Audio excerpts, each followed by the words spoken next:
Hello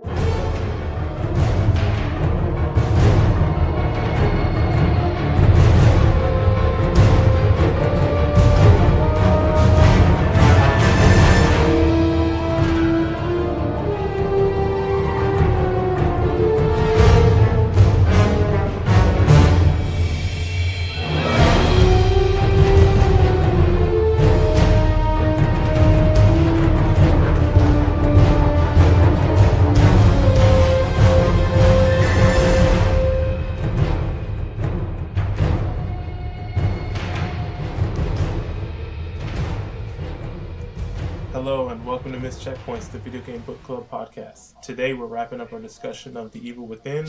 I'm your host Marcus, and joining me today as always are the homies. First off, we got Greg. What up? Next, we have Dante. Am I here or am I not? What does it mean to be alive? All of these questions will be answered today on this episode of Missed Checkpoints. Last but not least, we got the homie Trevor. What's going on? Alright, so I think last time we left off at chapter 8, so just a quick refresher. There's been no story so far. You spent that entire chapter in a cave, and you ended up fighting this large monster, and I think Ruvik sends you down a... Was this the one where he sends you down that big shaft? Crashing down, like one of the many times you're falling in this game? Yeah, I think so, yeah. So, starting up... That could be any chapter. You're right. Where you basically fall at the end, and then you get up, and at the beginning you're in some kind of liquid. You're not wrong. A reoccurring theme of the game. So chapter 9, this is chapter 9, The Cruelest Intentions. This takes place primarily in the mansion. The mansion being Ruvik's family. Let me see, the Victorianos, their mansion. He comes for money, and this is very, very gives off heavy Resident Evil vibes. This whole chapter, you're getting exposition on Ruvik, so you're learning about his background, his family, his relationship with Dr. Jimenez, who conveniently led you to this mansion. He has Leslie with him, and he's trying to keep Leslie away from you, so he's hiding him out in this mansion. And throughout this entire chapter, it's like a cat and mouse with Ruvik. So there's this weird effect of, like, when he pops up, there's this blue flash that happens, and you have to hide, because as soon as he sees you, you're dead. Or as soon as he gets you, you're dead. So, like, you're progressing through this mansion, like, learning story beats and trying to get closer to Jimenez, but also, at some points, you're just, like, you have to hide from Ruvik. And it culminates with you kind of finding out, like, some backstory. I guess Ruvik is very... he was the reason why his sister died in the fire. She died in a barn fire. And you end up having a boss fight in that barn while it's on fire. And it's a really, really weird sequence. What's up, Greg? Oh, I was... Before we get too far off, I did want to ask about the puzzle involving, like, having to stick that needle in the specific parts of the brain. That does happen in chapter 9, right? Yeah. Talk about it. Well, the one thing I was going to ask, I mean, I'm not really here for the story, but does any of that section have any specific story beats or anything, like, as far as backstory? Because I thought the puzzles were cool, but I wasn't really following the audio during that. That's where all the story was being. So it's kind of cool because, like I said, like, this mansion, it's massive, and it's very spooky, and you find out a lot about Ruvik's past, and so he seems like a troubled child. He's very smart, so he has this, like, workspace or like a lab, and he's, like, very research oriented. So he had different spots within this mansion where he had like a human brain, and it was like a puzzle where you had to prod the brain at a very specific point, and once you prodded it or stuck the needle in that point, a whole hologram, like you could see this whole hologram interaction between an actual encounter between Jimenez and Ruvik. So like you can kind of see Ruvik kind of spiral from being, or he descends from being like this rising prodigy who like wants to work underneath Jimenez's wing, to being like a madman. Like Jimenez is like, hey, I appreciate, like your family is giving a lot of money. Or okay. I guess this is some story stuff. So this is what you missed out on, Greg. I was gonna try to talk around it, but it's kind of hard to. So basically, Ruvik is a very troubled child. There's a lot of potential in him. Jimenez sees a lot of potential in him, and so they strike up a deal where Jimenez is working at the Beacon Mental Hospital, and he says, hey, as long as your family is going to give us money and continue to fund us, we will fund you patients or people to run experiments on. So Ruvik is running all these experiments on actual mental patients. And the Beacon Mental Hospital turns the other cheek because his family is putting a lot of money towards research and all that stuff at the hospital. Well, you come to find out later on that not only was Ruvik troubled in the sense that he felt really guilty about his sister's death, he ends up killing both his parents. Yeah, I was about to say that happens. You see the flashback of that in the chapter. Yeah.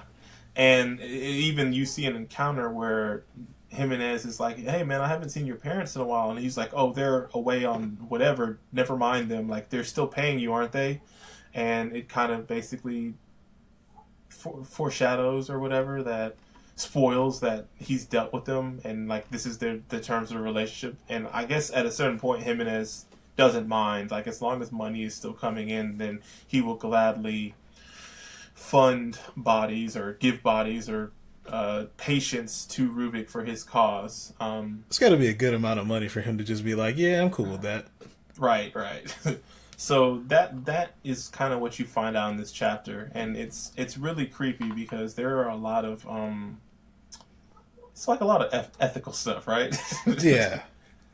This is like a lot of shady undergoings going on between these two individuals. Dante, are you here? Oh, well, let me ask you, Greg. So, I guess full disclosure on this, Trevor was not able to complete this game. Do you want to say what happened, Trevor, or you don't have to go in like the full details or whatever, but what happened on your end? As far as not being able to complete the game? Yeah.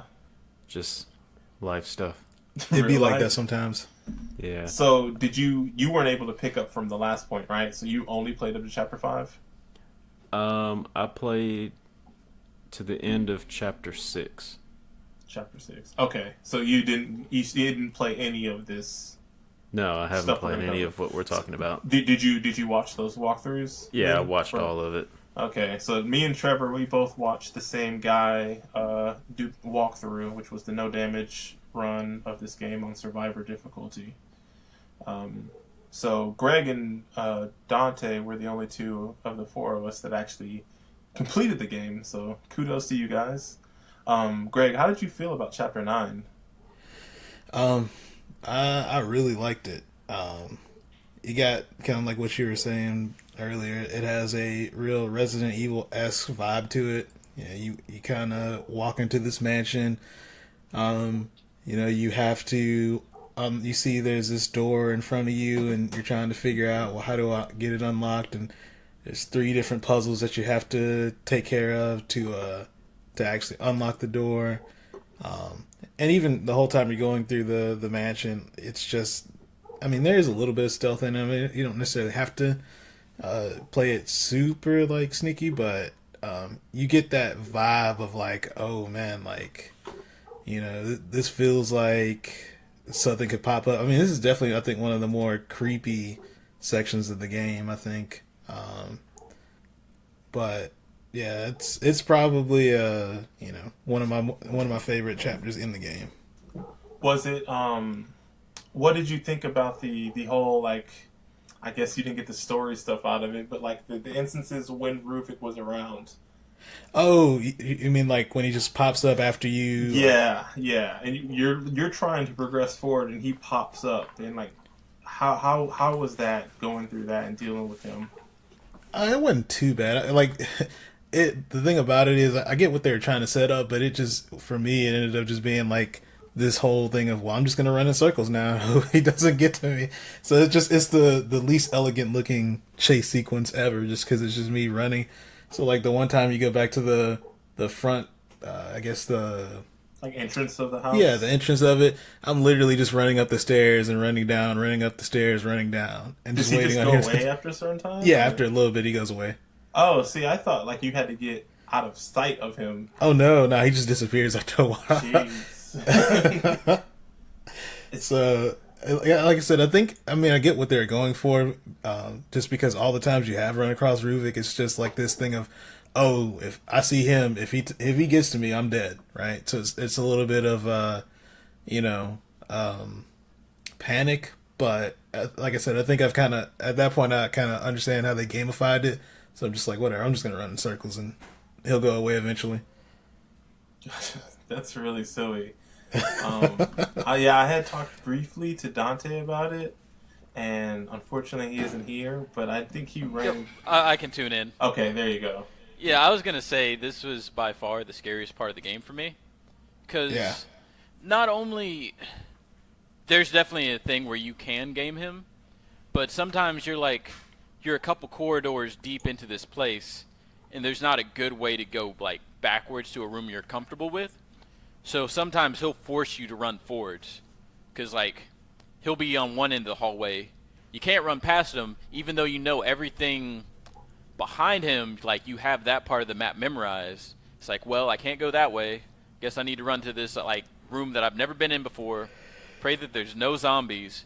Figure out something I can hide in, and hopefully he like doesn't see me before I like hide in this closet or under this bed. Oh, I guess that makes me something else I thought about. How often did you, like throughout the whole playthrough, how often did you end up having to hide? Because I can only think of one sequence where I actually had to like hop in like a locker and hide from an enemy. Very rarely. This was one of those sequences, though. Okay.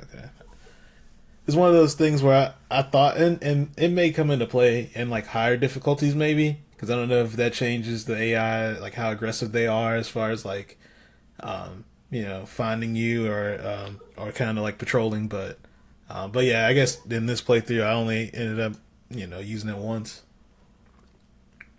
So what happens Yeah, when kind of he catches you? piggybacking. Oh, go ahead. What happens when he catches you? Like, is there an animation or anything? I think he just touches you and you basically explode, kind of. But I think that's really it, because I've only died Literally by him. contort you into a ball or something like that. Yeah, like I only died to him at the chapter where you had to fight his sister, the creepy looking ring lady. That one section where you're running down the stairs and he appears and you have to run back up. I think I died there once, but I couldn't remember what happens when he kills you. Yeah, one time he found me I was trying to hide under the table in the dining room in the chapter we're currently on, and I guess he saw me, and I was just this giant pile of flesh and bones after he got done with me.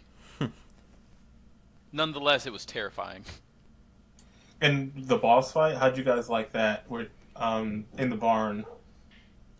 It was okay. I guess it wasn't like one of the more like. It wasn't much of a boss fight per se. Yeah, you're just kind of shooting enemies and trying to avoid the blood, whatever the blood monster is, or blood demon, whatever you want to call him. All you do to really do damage to him is just kill the enemies around you, and then that's it. Was this the chapter that had all the traps right before getting to the boss? Like you were running away from that blood monster? Those 2 trap rooms? Yeah, because you have to get through box head or whatever, safe head, right? The keeper. The keeper. Yeah. Because you get through him, and then it takes you to that field of like sunflowers and whatnot. But I thought there was like, is this the one that has the room where it has like all those strings, and if you touch those strings, you die? And then they also had the like when you're getting chased by the blood monster. I don't remember it, but I'm looking at the walkthrough now. Yeah, they mention it. I just don't remember it for some reason. And then the cages, like where you had to like you're going through, and there's a bunch of like the traps, and you have to disarm the traps and like shoot the locks on the cage. Yeah. I think I know what you're talking about now. I thought like, I'm not playing, but I thought those two sequences are really cool. Like it was very gamey, but like I was like, oh, like this is like a cool way to add a little bit more tension in a different way, because like you've been quote unquote chased throughout this chapter in a way where it's like hide and seek, but this time it's like, oh, like there's something blocking my progress, and like I have to shoot these cages or disarm these traps, or I have to like go through this maze of these strings that I can't cross in order to, I don't know, it's just a little bit more methodical way of like approaching being chased that I did like. It's I think it is like effective in that sense of like it's just very stressful. Like a majority of the game, I wasn't really like challenged, but for sure like those sequences, because that okay, well if this gets to me, I'm gonna die, and it's like, and I still have that thing of like, well, this is like a very like, it's a fun game to play, but it's not a good environment to be in, right? You just feel dirty. You feel like I don't want to do this. like I know I don't want to do this anymore just because the aesthetic is really throwing me off. So it's like one of those things where I was like, I wanted to make sure I did it right the first time, so I didn't have to worry about doing it again. You talked about like my entire time playing this game. I don't want to do this. That was like the big thing, man. Anytime I had like a boss fight, I was like, man, I hope I can kill this boss the first time, so I don't have to start over and go through this whole sequence again. The thing about the bosses in this game they're generally pretty long fights. Yeah. That's interesting you said that, Greg. Is that like a knock on like the cutscenes, or not the cutscene, the checkpoint system? No, I think there's only maybe one or two sections where like you can kind of get screwed and lose a little bit of progress, but I think for the most part the checkpoints I think they're generous enough, especially towards some of the later boss fights for sure. See, me not playing, just watching, I felt like this was a long game, and I told Dante, I was like, man, like the guy we watched play, it took him about 7.5 hours to beat, and like granted he knows where everything is and all that stuff, and like knows how to fight the bosses. I know this would have easily been like a 20+ hour game for me, because the way the boss fights were set up and just like my play style, like I would have always been low on ammo. And like it just would have been a huge ordeal, and I probably would have maybe run into the same issue you did the first time playing, where you got to a certain point where it just didn't look like it was even possible to like progress without going back a chapter or two to find some more ammo. Yeah. And these games set up those type of sequences. Like, I can't remember which Resident Evil I was reading about, but they had a system in place to essentially artificially give you ammo depending on how much you needed it throughout the game. So they try to drive you to near empty in some sequences, and then like, oh, okay, they're struggling a little bit, so around this corner we'll have a little bit of extra ammo or whatever. I think it was 4. Yeah, I was gonna say for Resident Evil 4, anytime I had like, man, I have so much ammo, or I have so much like healing things, like that literally meant like you're about to use all that stuff on me, because like you're about to run into like a shootout or something, like a huge horde. Like every time I felt that way. At this point in you guys' game, would you say that your upgrades have kind of offset the lack of ammo that you've gotten, or the lack of ammo that you come across? I guess for me, yeah, because I definitely started dumping gel into the matches, because like the two things, like I said, that I wanted to focus on, I think I mentioned this last show, was the bolts, because it was obviously ammo that, I mean, assuming you have the resources, you can make this. So it's like, all right, well, I'm assuming that the the resources for this are going to be enough that I should always be able to make these. And then with the matches, I'm like, well, all I got to do is just shoot them in the leg or like down them somehow, and then try to like corral them into a body and then burn them. So I was thinking of ways to like, keep as much ammo as possible. So I think for the most part, I think the way that I spec them out, I think kind of worked out for the way I was playing. Okay. What about you? I guess as far as my upgrade stuff, I was definitely. I think Greg, we alluded to this a little bit earlier. We also had a couple chapters further on where we kind of got low on ammo and certain things, but for the most part, you still had your bow ammo or whatever it's called. Yeah.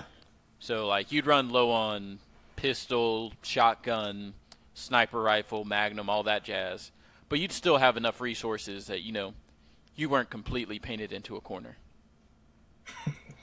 No comment. Well, that was one thing I was thinking about when I was watching it.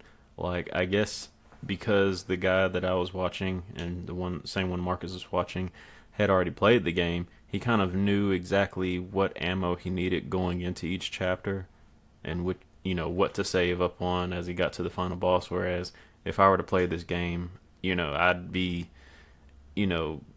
conserving ammo and then end up this is the boss of this chapter. Let me use all my ammo here. Yeah. Wait, there's another one immediately following it. Exactly.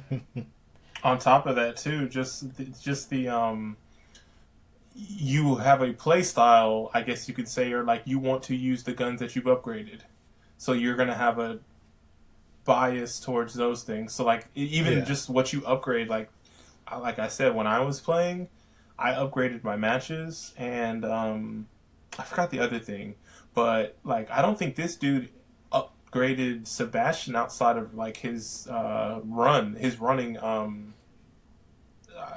what do you call it, like his stamina. Sprint, I guess it's the sprint. Yeah, that was really it. Everything else was focused on weapons, and like that was completely different than how I played, where I would have been able to have max matches and all. Like he knew which bodies to burn, which I had no idea. So like I would have always been low on matches if I was playing, because I would have burned everything because I wasn't sure if it's coming back or not.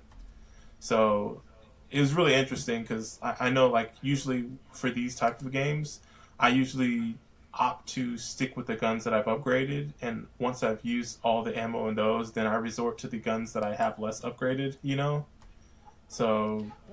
Well, the thing that separates this and the traditional Resident Evil games is the attach case, or attach case, I don't know how you pronounce that in Resident Evil. Attaché. But essentially, they limit the amount of stuff you can carry at one time. Yeah. Whereas this one, it allows you to use everything, so... You're only really limited by ammo, and that's it, really. Exactly. And they kind of anticipate that and factor that into the difficulty, so they pretty much make it so you have to use everything a little bit. Or at least I felt like I needed to use everything. Yeah, that's true. And there's definitely instances, too, where, at least in this game, it's just like, whatever ammo I got, you would use, right? If you were running low. It's like beggars can't be choosers. If you need to use a gun, use this gun. Or, this is the ammo you got, so use it. I think I always tried to prioritize it. I'd be like, I'll start with this first, and then I'm going to use most of this, and then after that, if they get within this range, I'll use this, and then my fallback was generally the pistol, and, but I would try and, like, prioritize, like, the shotgun just because I think it did the most damage up close. And it knocked them down. Yeah. See, the pistol was my go-to, like, first weapon. I upgraded that all the way and also did the critical thing, so I went in for a headshot. If that didn't work, or it was, like, a really big enemy that isn't accessible to critical damage, then I'd probably follow up with a shotgun and then just work my way from there.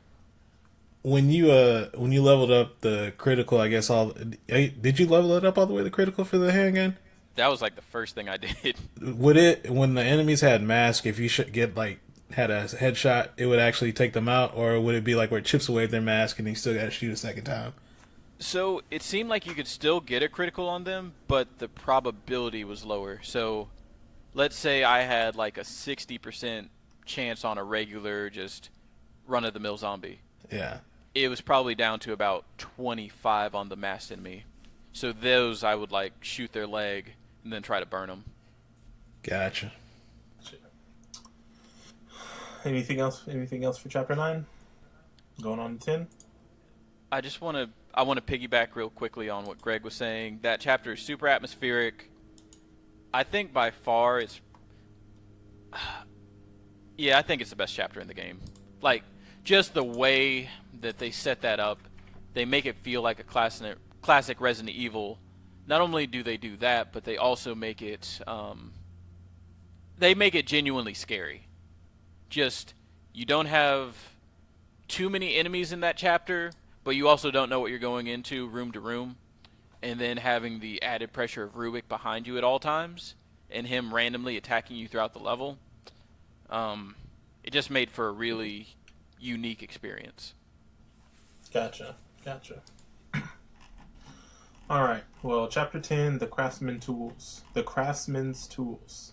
So this chapter, you end up starting off in the safe haven. This is right after the encounter in the fiery barn, and you meet this guy next to you, and you can't, like, he's just like, hey buddy, and then you find out what he's talking about, and he's just like this super shadowy figure, and he just starts talking to you about Rubik, and it's really weird, and then you end up ultimately being in this weird building that has a whole ton of traps in it. So this is probably the most trap heavy level, I think, in this game. So like you run into, there's a lot of spinning blades, there's spiked ceilings, there's just the normal bear traps and explosive traps.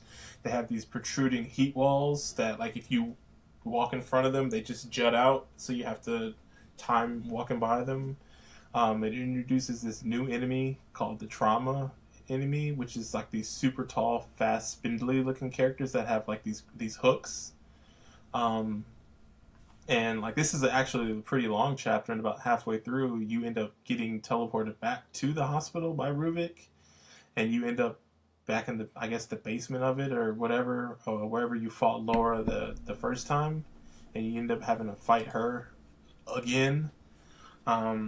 And you end up encountering Dr. Jimenez. He's been running tests, or he's currently running tests on Leslie to try to relink him to Rubik.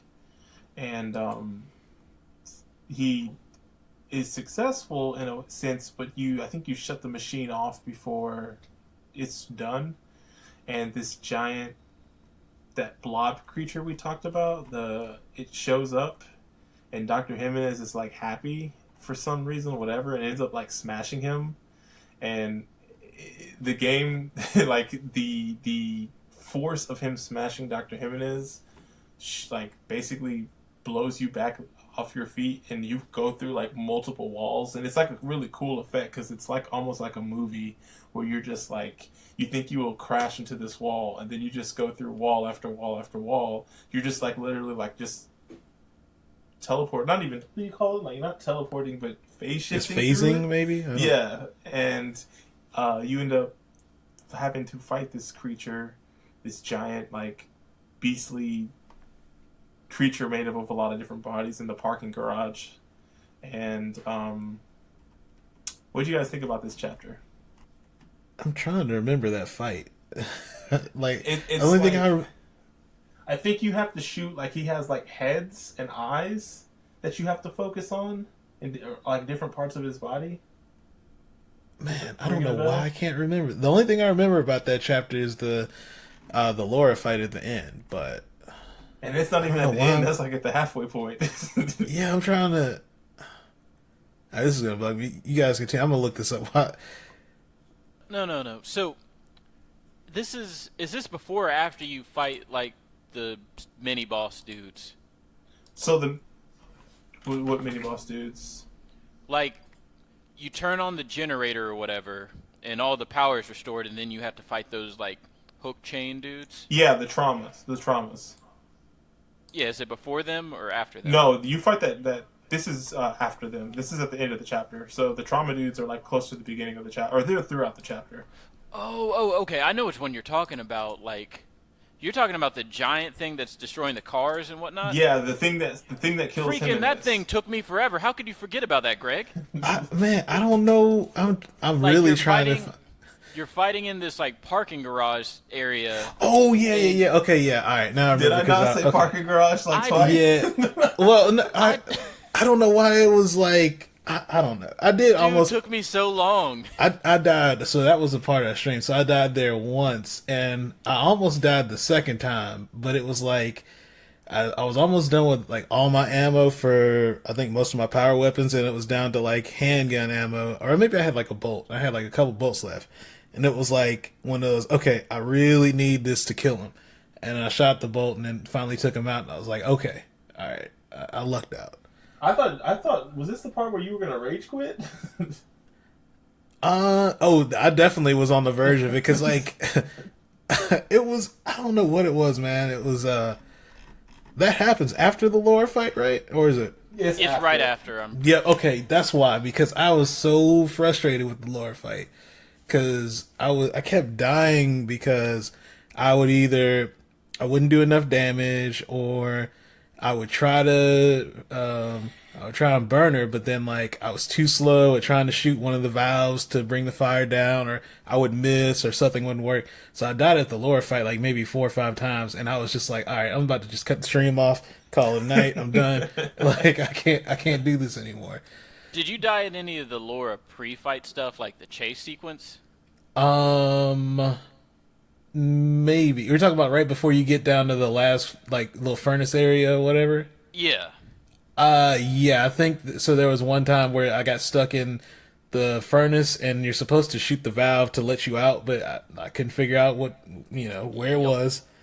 And then there was a couple other times I think before that when I died, but yeah, I died. You have to redo a lot of that chase sequence if you mess up, and I was like, my freaking god, if I have to go through these rooms one more time and wait for this valve for like 50 seconds or whatever it was. Yep. Oh, I was getting super salty.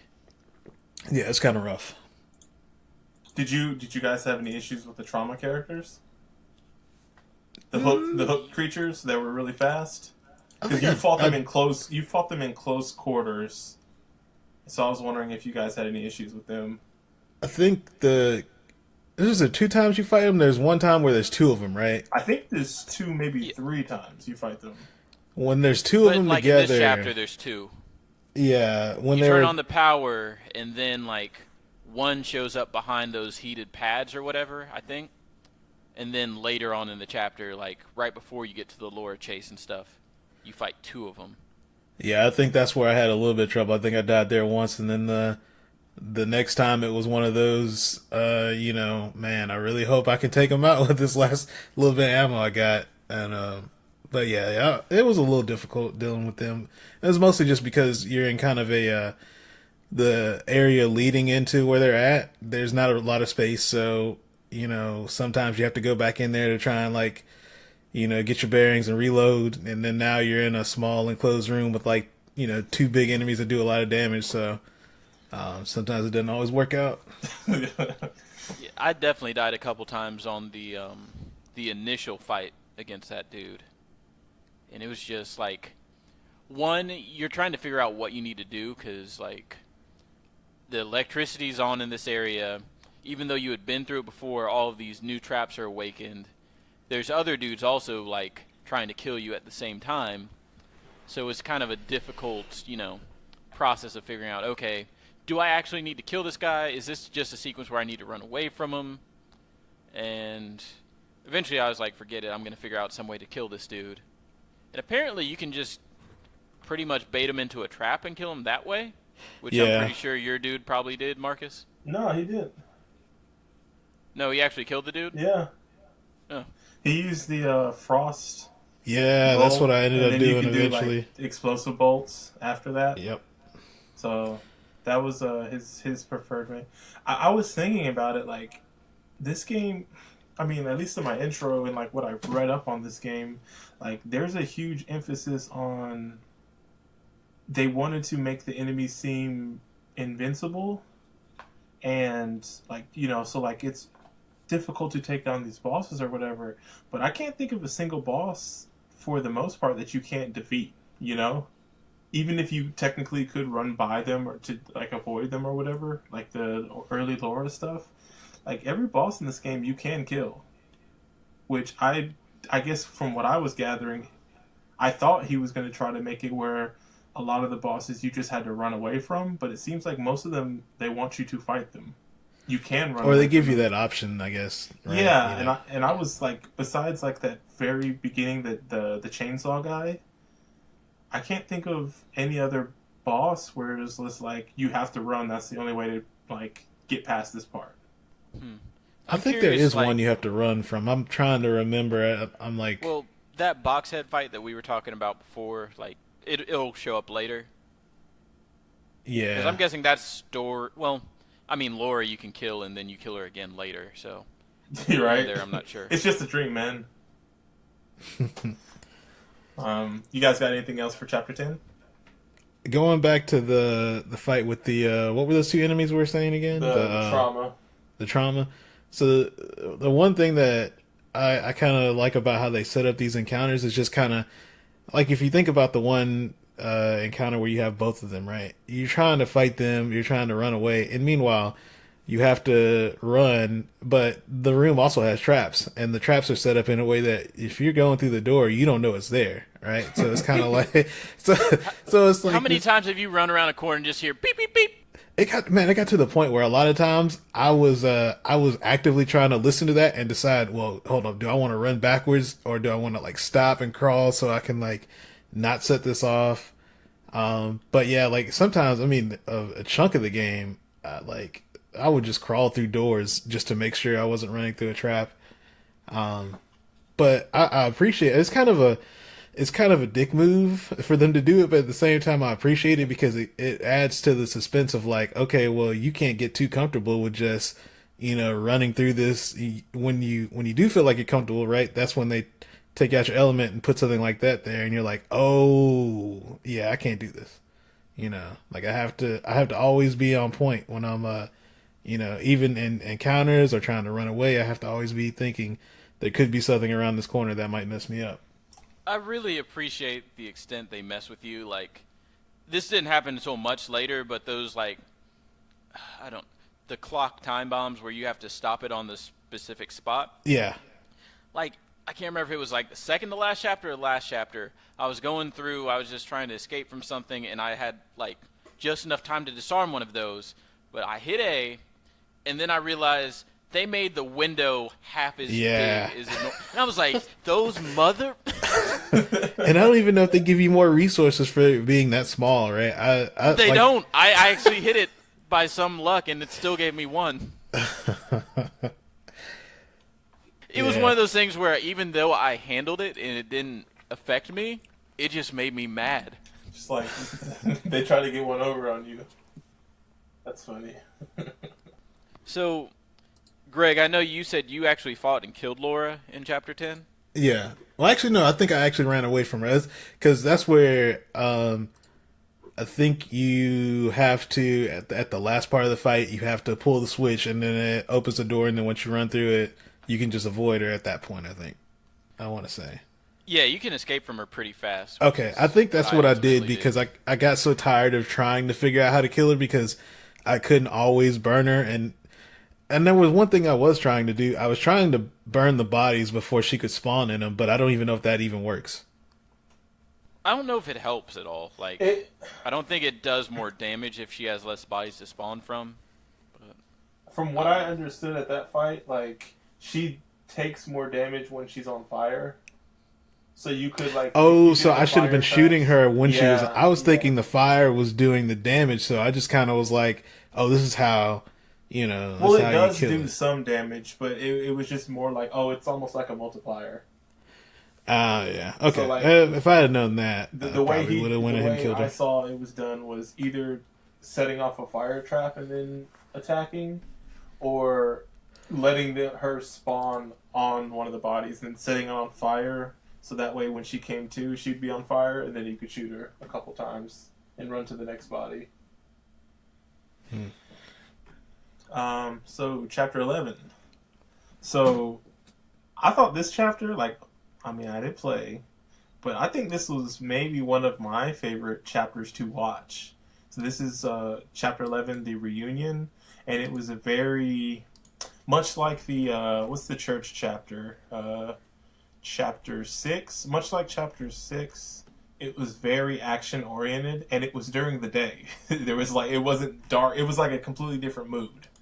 And this is going to sound really stupid, and I understand, but the city was like being transformed and like crumpling and reshaping itself as you were going, and it made me think of Bionic Commando, and I bringing it back to the best game that we've I had to come back to my mic just to groan into it. It made me think about Bionic Commando, like just like the when you're looking off in the distance and you see like destroyed cityscape, and you're at there's different heights. Not that you can necessarily go to where you see, but like you can just see the city transforming, and like there's like a verticality to it, and like it just made me like. There's one point, I think this is later, there's like a subway sticking out of a building into another building, and at one point you have to go across it. It just gave me a super heavy Bionic Commando. Like, there's another game we played like that. Didn't we play another game that was super heavy, like Destroyed City? I guess now Vanquish doesn't count. I guess the only other thing Enslaved? Yeah, Enslaved. Yeah, Enslaved. Yeah. Your other favorite game? I guess I forgot that, huh? But yeah, it just gave me that kind of vibe, so I really appreciated it. But like this chapter was very action oriented. There was flooded parts of the city that you had to traverse, and like there was Loch Ness monster like type creature that would attack you, so you had to like shoot haunted that were hanging from like poles or like from light poles and shoot them into the water to distract them. There was this weird doppelganger Ruvik mini boss that starts appearing at this chapter. There's a really weird platforming sequence where you're on like a platform that's going across this distance, and there's haunted on either side of you. It's almost like a on rail shooter sequence in a sense. At this point, you save and reunite with Kidman, the cop that your partner or one of your partners that you got separated from way back in end of chapter 1, beginning of chapter 2.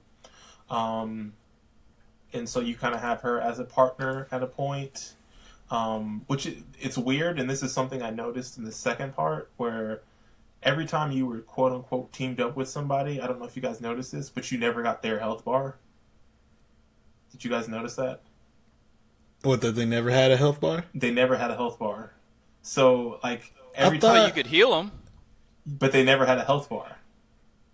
Besides the chapter... I thought there was one fight. It was chapter 5 where... Yeah, that's what I'm saying. I'm saying that chapter 5 with Joseph you did, but from then on you didn't. And I didn't know if you guys noticed that. And no, I didn't even think about that. So I was like, they must not going to be here for that long. So every time they got teamed up, I was thinking they were going to die.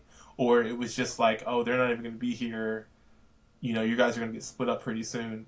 And sure enough, like, you reunite with Kidman, you go a couple of buildings, and then you get to this room, and Sebastian hears this ringing noise, and he, like, drops to his knees, and, like, he, like, sees blood, like, on the ground. You see from his point of view, blood on the ground. And he looks up to the side, and he looks and sees his reflection, and he looks like an infected, like a haunted. And then he like, goes to attack Kidman, and she shoots you to knock you out, and then, which is weird. The thing that threw me off, she ends up locking you in a room. And the thing that threw me off was that when you're having your episode, or whatever you want to call it, she's asking you what's going on. So I think it's something that's only happening in your mind. And so you think this thing is happening because you see your reflection and you see this blood, but she's asking you what's going on. And it's really weird. Like, I don't know if they ever kind of explain how this happens. It's almost like it's happening in his head. Right? That's what I was assuming when I was watching it, but, you know, at this point I'm still kind of unsure what is even going on. What is real and what isn't. Yeah. And So anyway, she locks you in a room, and she goes on, and Leslie ends up freeing you. He opens the door for you, but he ends up running to avoid getting caught by Ruvik. And then there's this cool sequence where you have to um, sneak past these haunted in this like explosive gas room. So there's just a whole bunch of compression tanks. Like they're literally, it's like think of yourself in a labyrinth. Instead of it being hedges that you're going through, it's walls of explosive tanks. And there's also haunted and traps and stuff. And I don't like this kind of breaks the. I mean, I don't know if your illusion isn't broken at this point, but like the fact that everybody's just chilling in this warehouse with just gas, right? And it's just like, all right, we're just walking around. This is cool. It's highly flammable building, but yeah, we're good. They're zombies, man. They're not really smart or I guess. But yeah, once you get through there, then that's pretty much the end of the chapter. But like I said, it's very, very action oriented and introducing some cool new characters or new enemy types. And yeah, how'd you guys think about chapter 11? I liked it. It was a nice change of pace. Anytime that you're not kind of stuck in a dirty looking sewer or like a dark building, it's kind of nice to have that to switch things up for a little bit. That was also more combat focused, which is one of my favorite parts of the game. So yeah, I mean, I liked it. You got anything, Dante? So I'm trying to remember all that happens. Like, this is the part with the Loch Ness enemy things, right? Yeah. That was a pretty cool sequence. Like, just the fact that they had you do something different than you're used to. Like, hey, bait this enemy over here, make it chomp on this body, try to sneak around it. I enjoyed that part.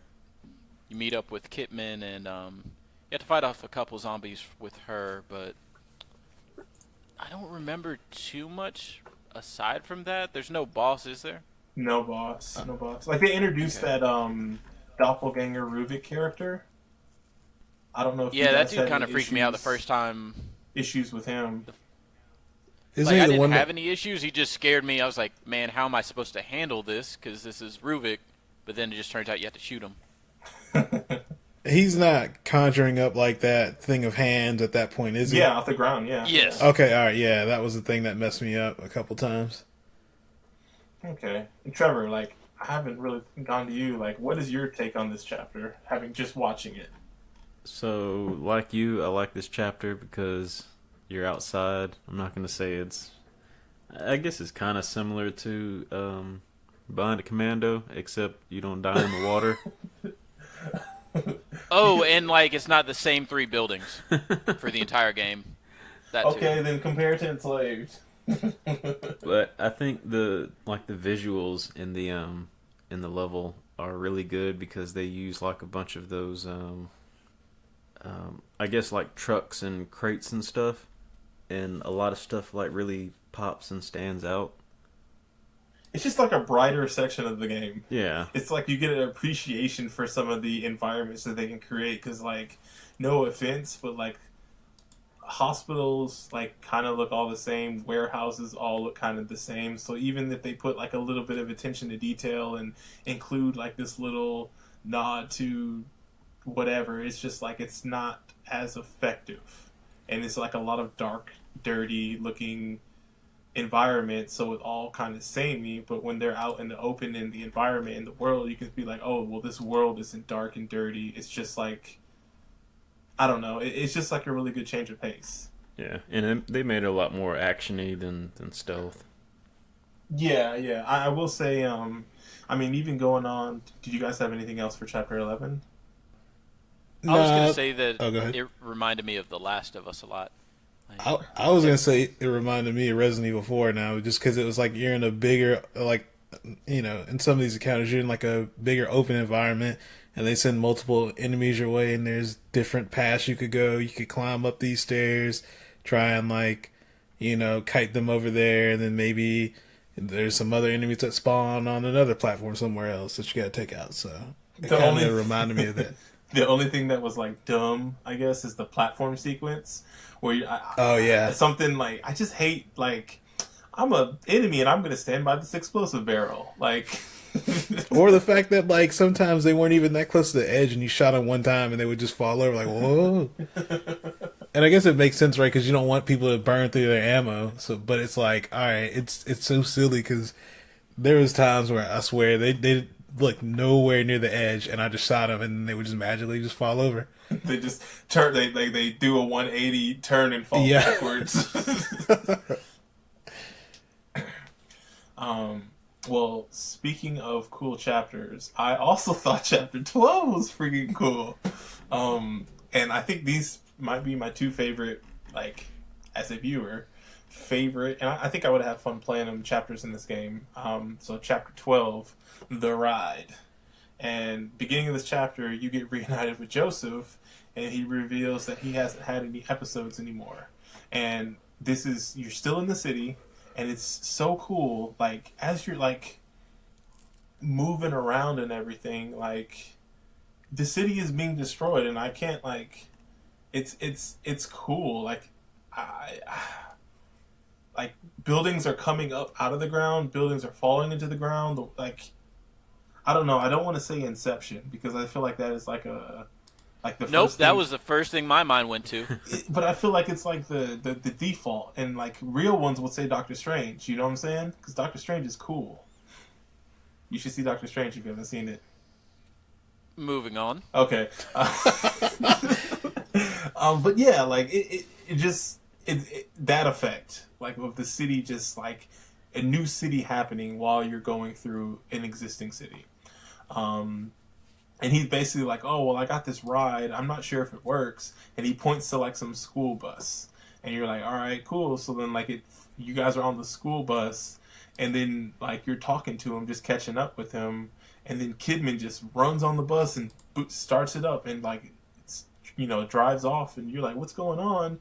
And you see this giant spider creature is trying to attack the bus. And it ends up, like, ripping the top off of the bus. So now you're in a convertible bus, and it starts just chasing you, and you have to shoot it. And it's a big boss fight now, and it's cool because like it's almost kind of divided up into waves over the course of this entire level.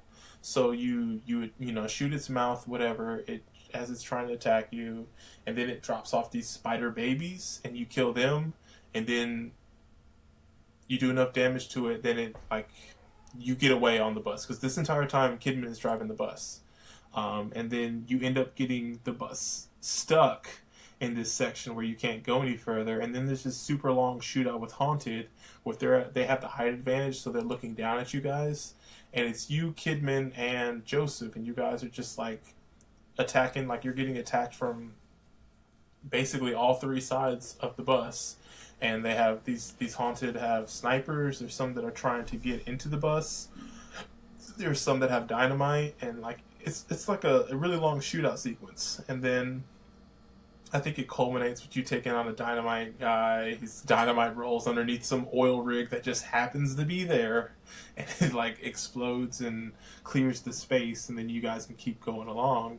Then you get attacked by the spider again, and this time it tries to stab you with its legs, its legs, and it's the same thing. You got to shoot in its mouth to take care of its spider babies, and you end up like killing it and dealing with it. And so you're still on the bus, and Joseph and Sebastian have this plan that we should return to the hospital that seems to be the center of where everything is happening, and it just seems to be the only thing that's untouched, which is really weird.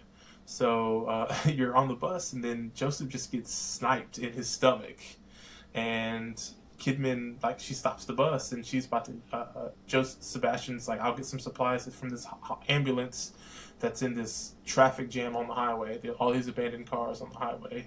So then you have this sequence where you have to traverse through these cars and avoid, like, there's a bunch of traps and a bunch of Haunted there. And you get the supplies, and on your way back, there's a Haunted that comes in a Humvee with a turret, and it starts killing, like shooting at you. So you have to take the turret out, And then you can mount the turret, and then you have to fight like waves of haunted as they're trying to overtake you, which is like another really cool action sequence. And then you kill a couple of waves, and you make a run for the bus. And at this point, then you get to control the bus and kind of drive it down the street to dodge the cars and the haunted that are trying to attack you. And at this point, you're driving to the hospital, and Ruvik appears in the street, and he uses his power to like force the bus to crash, and it kind of it separates you and Sebastian from Kidman. So that's where the chapter ends, with you guys being separated again. So what do you guys think about this action-packed sequence? This action-packed chapter? It was cool. I think the thing that I did like was kind of the set piece with the boss, just kind of the whole cinematic of him ripping the top off, having to like deal with him while the bus is moving. The only part that I didn't really care for was the trek to the ambulance. I don't know, it's just kind of like I felt like it throws off the pace, because you have this kind of actiony thing, and then now it's like, I mean, you could definitely run and gun it, but I guess maybe it was a thing of me playing it. I was trying to conserve ammo, because this was where I previously got stuck at for that reason. So I was trying to conserve ammo, and I was like trying to play it stealthily, but there's times where it was like you just kind of had to deal with what happened, and sometimes shoot it out. But yeah, there's the two things I didn't expect, because like I said, I hadn't made it past this before, but the two things I didn't expect was being able to get on a turret. So that was kind of cool. Anytime you can dispose of a lot of enemies and I don't have to use any of my stuff, I'm cool with that. And dispose. Yeah. And then the bus part, being able to drive the bus. I mean, it's not a major thing, but it was kind of cool to have something, have a little bit of variety to the game at this point. Not that it's gotten stale or anything, but any variety is appreciated. Yeah. What about you, Dante? I thought it was a pretty cool sequence. Like, as Greg was saying, you kind of just roll with the punches. A lot of the times in like games like these, if I'm not doing well, I'll just load the last checkpoint just to make sure I'm not like completely wasting ammo or screwing myself over. But you just kind of go with it right here. It's just like, okay, I'm going to use a lot of ammo. I'm going to get hit a couple times, but there's not too much I could do differently aside from play better. So kind of appreciated the, tonal change that you have. I appreciated the turret sequence near the end. That was a lot of fun. It was a little easy in my opinion, but sometimes you just need that, endorphin you feel powerful. hit. Exactly. So yeah, I was here for this chapter. What about you, Trevor? How do you think of this chapter? What do you think of it? It seemed, well, I'm not going to say it was out of place, but it was a good change of pace for this game. It kind of reminded me of like those, I guess, like third-person shooters whenever they incorporate like not necessarily like a rail shooter level, but I don't know, just kind of like I'm trying to think of the right term for it. For me,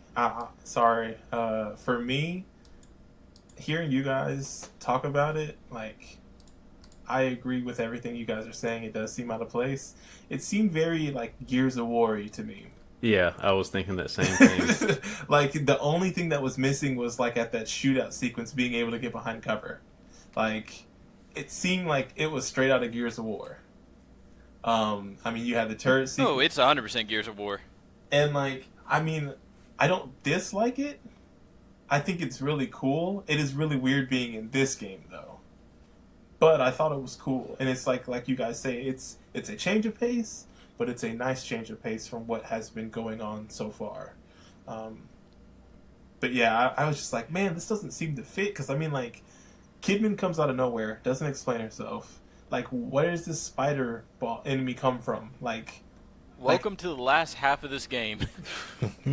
But I mean, just like in comparison to everything else has been some weird creature, like I don't know, like a hook hand creature and like this huge beast-like thing made up of different bodies, and now here you have like this is a spider. It's just really big, and it's just like everything else has been like the most absurd nightmare creature you can imagine, and then in this chapter it's like, oh, it's a spider.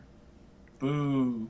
And that part kind of threw me off too, because when we first started playing this game, I was expecting it to be like this really like Lovecraftian type, I don't know, zombie apocalypse. But it took on it took on a very different tone, especially with this kind of boss. And even the boss before, because the boss before had a bunch of heads or bodies, connected to each other. Mm-hmm. But I mean, it's just really weird. Yeah. Anything else for this? No, like the second we got out of chapter 11 and we got into that ruined cityscape, I knew we were in for like a tonal shift for the rest of the game, just because I've played enough of these games to know it's almost a trope of the genre. So having this turret sequence, it didn't faze me. It didn't even affect me. I was like, okay, of course they're gonna go here with this game. I mean, I guess I can see that. Like there's a hard shift in this game where, like, in my opinion, you get no story beats. That the first part of the game that we covered conveniently is the first part of the game, like those first 8 chapters. There's like no story delivered. It's like they condense all the story beats that they give you in the back 7 chapters, and that kind of there's a lot of quote unquote mystery in the first half of the game. I mean, not to say there's none in this second half, because there's a ton of mystery, but like you're getting to the bottom of things in the second chapter or the second half of the game, where the first half is just kind of like what's going on the whole time, I don't think you're unveiling enough of the story in order to feel like you're getting anything out of it. And yeah, I have to contest what you said, because it felt like we were getting close to something near the chapter like 10 and 11 mark, and then it's like, wait, what is going on with this world at this point from here on out? Yeah, but it's just, I feel one like door closes and another opens. you feel like this game is one of those games where like you get a different meaning out of it the second time you play it, or not even like a different meaning, but a better understanding. You think it's one of those types of games? I don't know about that. That's what I'm saying. I feel like this is look at a wiki and okay, this is what they were going for. Yeah. So this is something that I wanted to ask you guys. Do you notice that the safe haven slowly starts to decay as the world is? Yeah. Yeah. And like that's when you start meeting that inmate, and he's kind of like off his rocker, I guess you can say. But like, Yeah. they don't. I We don't even feel find like out if who I that read a is. wiki, I could figure out exactly what's happening with all the inmates, the nurse, who we'll get to in a moment, I'm sure, everybody else in that place, and the little side stories that go on. There's stuff there. It's just I wasn't engaged enough in the world to read all of the little. I mean, I saw all the audio docs, but all like the little, records and newspaper clippings and And you stuff know like what that. the problem is? Is What's that? why are they delivering story beats to the collectibles? That's every game since BioShock. I feel. But like. what I'm saying is, for a game like I want to say a game like this, but like I feel like that is a huge flaw in this game in how they do the story. Is that unless you're getting these collectibles, like you wouldn't know what's going on, and you still like Greg skipped like the hologram stuff, so he didn't know what was going on, and that's on him. But like it's just like. I think it's to give you the option of engaging with the world as much as you want to. Which, like, I don't want to say a lot of games do that, but a decent amount do nowadays. Like, going back to the Souls games, they always have these very abstract stories. And if you read like all of the item descriptions, literally every item in the game has like 2 or 3 paragraphs written about it. You could be like, "Oh, well, Father Gascoigne used this blood vial in 1982 to research chimera stuff, and that's how this got performed." But I mean, and this game has a little bit of that. But well, more so, what I mean is like, I can only think of maybe. I will say 5. I can think of 2 off the top of my head, but I would say there's maybe 5 cutscenes that are important in this game. The rest of the cutscenes are inconsequential. And conversely, there are more than 5 collectibles that are important in helping deliver story beats in this game.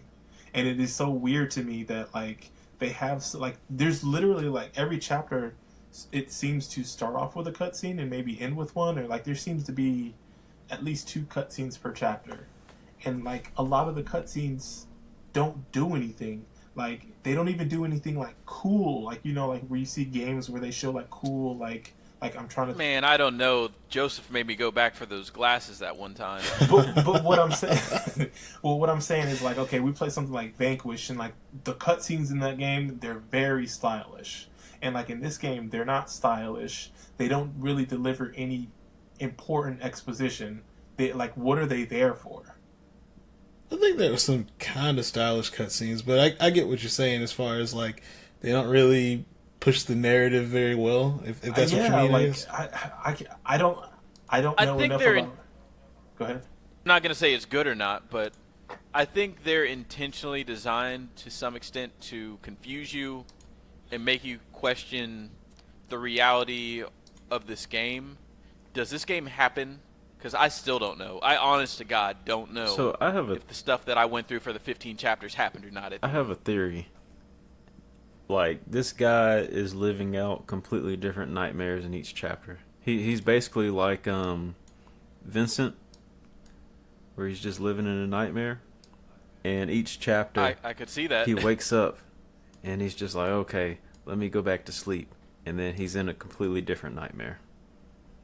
But see, the thing is, there's no in between. So it's like one long nightmare, And kind of something that Dante said before, like, you don't really have any control over where you're going. You are being basically led or shepherded to a location, like a sheep. Like, there's no, like, you have no control of where you're going, it seems like. Because if you go somewhere you're not supposed to, Ruvik's going to show up and he's going to make you fall to where he wants you to be. Or he can just, like, seemingly teleport you to a different part of that world. Or different part of the dream, or wherever.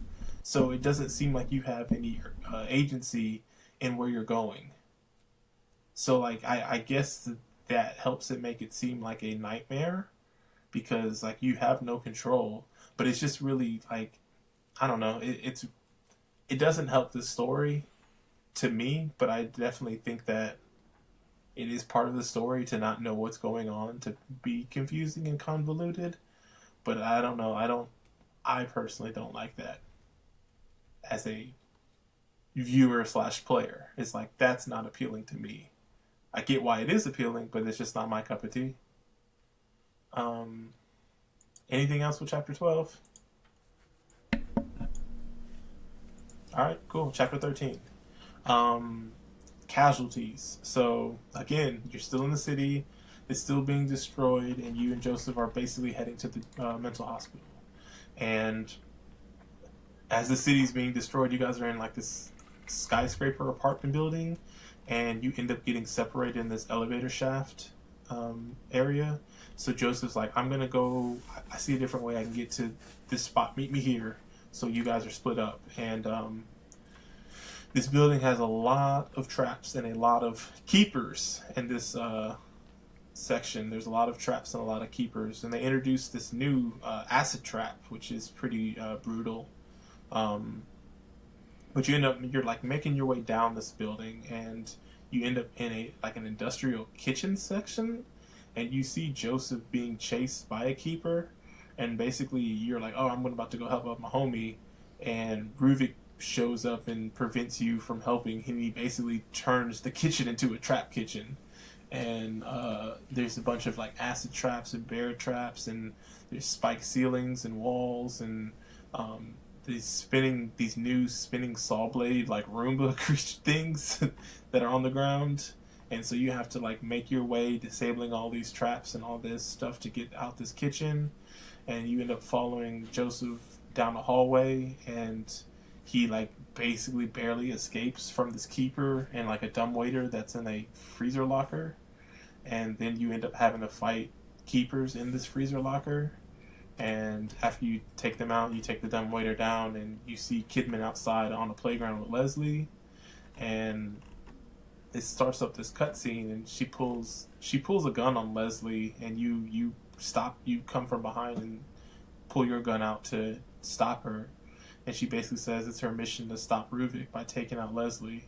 And you make contact or eye contact with Joseph, and Kidman is unaware, and he runs to try to scoop up Leslie, and Leslie screams, and the city kind of does like this earthquake effect, and she shoots, and she ends up shooting Joseph, and then runs off after Leslie, and the ground like crumbles beneath you, and Sebastian falls down this like crater. I don't know, not crater, but like he falls down this crumpling playground, and that's where the chapter ends. So it's just another one of those chapters where he's falling at the end. What do you guys think of chapter 13 taking place in the apartment building? It's a lot more confined and with traps and a lot of the keepers. Man, like, this chapter seemed like something out of a nightmare, which kind of leads itself to Trevor's like theory or whatever. But when you start seeing those, are the keepers the box head dudes? Yes. Yeah. Okay, yeah. When you start seeing them just like randomly like wandering these halls in this random building alongside like fake Ruvik, and I think there's another enemy or two in there that you've seen before. There's kind of like a big bad, quote unquote. I'm just like, man, this seems bad. This is a bad situation. How did you get yourself in this situation, Sebastian? It's not like Isn't the keeper like dragging a body with him at one point in the in that chapter? I think so. Like, his hammer has a sharp side on one end, and I think attached to the sharp side is a body. Yeah. Sounds about right. And like, gameplay wise, it was pretty interesting. So you can kind of stealth your way through a decent amount of the chapter, but there are sequences where you have to disarm these acid traps, as Marcus was saying, and those take a very long time to disarm. So you kind of just have to prepare in advance, like what you want to do from a gameplay standpoint, and then execute. I definitely tried to play that chapter stealth, like with stealth for the most part, and with all the traps being around, I ended up with like just a ton of like resources to make bolts, so it ended up working out. Did you guys like the that kitchen section? I thought that was really cool. Yeah, like Oh, and the thing that's cool about it is they're still introducing like new things at this point in the game, right? Like, I mean, it's something small as like having a new trap, but like it was the way that Roombas. yeah, but it was like having that and then having to do with trying to get through the fire, and then there's like a few wire traps around there as well. So I thought it was pretty cool. I thought it was interesting that those traps were quote-unquote forgiving to some extent. I assumed if they hit me, I was going to die instantly, but they only take off like a little bit of damage. So one time, I swear that thing took at least like 50% health. I don't know if it was because I don't know if it was something next to me, but I swear it was like he hit me, like one of those hit me one time, and it literally took off like almost all my health. So is this the one where there's a meat packing room with the keepers? Yeah, that's the chapter with that. Yeah, that was kind of ugh. Me and Greg were talking about it a little bit, and just essentially you have to wait for this elevator to come down to your floor, and you have to do a little bit of damage to this dude before it actually like triggers the game sequence or whatever. And we were just trying to run around at first, but that wasn't working. And that was a little frustrating. Say that again? So, there's a sequence where you're in like this meat packing room or whatever. Mm-hmm. And there's an elevator that you hit the button and you have to wait for it to come down to your floor. For it to actually come down from a like game standpoint, you have to do X amount of damage to the keeper in the room. And without knowing that, you're just like, oh, well, I'm just going to buy my time by running around in a circle and wait for the elevator to come down. But you literally have to damage this dude for the elevator to get down to that floor. Gotcha. So, yeah, it was a little frustrating, especially because, like, once you start doing damage to him, he does the thing where he, like, his one body dies, he comes back in a new body, but then the Roombas start showing up. And going through that meatpacking room with the Roombas and this dude chasing you is pretty frustrating. Yeah, I didn't know about the enemy is supposed to be taking enough damage, and then the elevator comes up. So I was just running around. So I'm doing that for like 5 minutes, and I'm thinking to myself, this is taking a while for this elevator to come back, huh? And eventually I died there, I told myself I'm just gonna kill myself because I don't really want to try and do this with the little bit of health that I have. And then the second time I just tried to kill him, and that ended up working out. I killed one of them, and after I killed one of them, the elevator came up. So, oh yeah, it's time to get out of there. Yeah. All right. Anything else for the chapter? Any of y'all ever seen Saw? Yeah. This game. Hell no. This game has so many levels that just look like they came straight out of a Saw movie. Especially with the traps. Yeah. Like that one level. I feel like the Butcher theme is closely associated with Saw. With me not having seen any Saws, but it seemed like that dude could have been in a Saw movie. Yeah. The thing for me was when Kidman was in that water box that was being filled up. Yeah. And I guess because there's a lot of barbed wire in this game, you can kind of get that. Yep. You can kind of get that vibe from it, right? Like. Yep. I mean, isn't like the cover photo a dude's face in barbed wire and a needle going into his eye or something like that? I think so. That sounds crazy or creepy enough. Yeah. Anything else for this chapter? No. I think that's it. Chapter 14, Ulterior Motives. So this one, you're underground now, so you're in a subway station, conveniently, and you get ambushed while on the train tracks. And just a random aside, as soon as I saw zombies train station, immediately I thought of Left 4 Dead. Immediately. And go ahead. I was just gonna say, yeah, that ambush kind of caught me off guard when it happened, because I saw the hanging body, like there's a body strung up next to what looks to be some type of alarm system. I'm like, oh, I'll just walk around it. It's like, no, the second you get close to it, the body just falls and alerts everything. And I don't think there's any good way to get around it for real. You can disarm it. Or no. I think the way to get around it is to do that part last. I think that's ultimately what I ended up doing. Like, I got into the water, burned all the bodies there. Then I was like, okay, I've done as much as I can. I shot the people in the train that I had to go into. Because I think one of them has like a sniper rifle or something. Yeah. And then there's also a fake Ruvit that attacks at the same time. So there's just a lot of stuff you have to deal with down in the subway. Actually, do you mind handling these two chapters since you... Yeah. Okay. I can do it. Thank you. So, pretty much as Marcus was saying, you start out in the subway. There's this big ambush in the train station. You get a little bit further in, and you're kind of crawling through this high-voltage electricity chamber where, I can't remember exactly all that happens, but there's a lot of those enemies with the two heads and I guess stomach, limb, whatever you want to call it. And you keep going further in.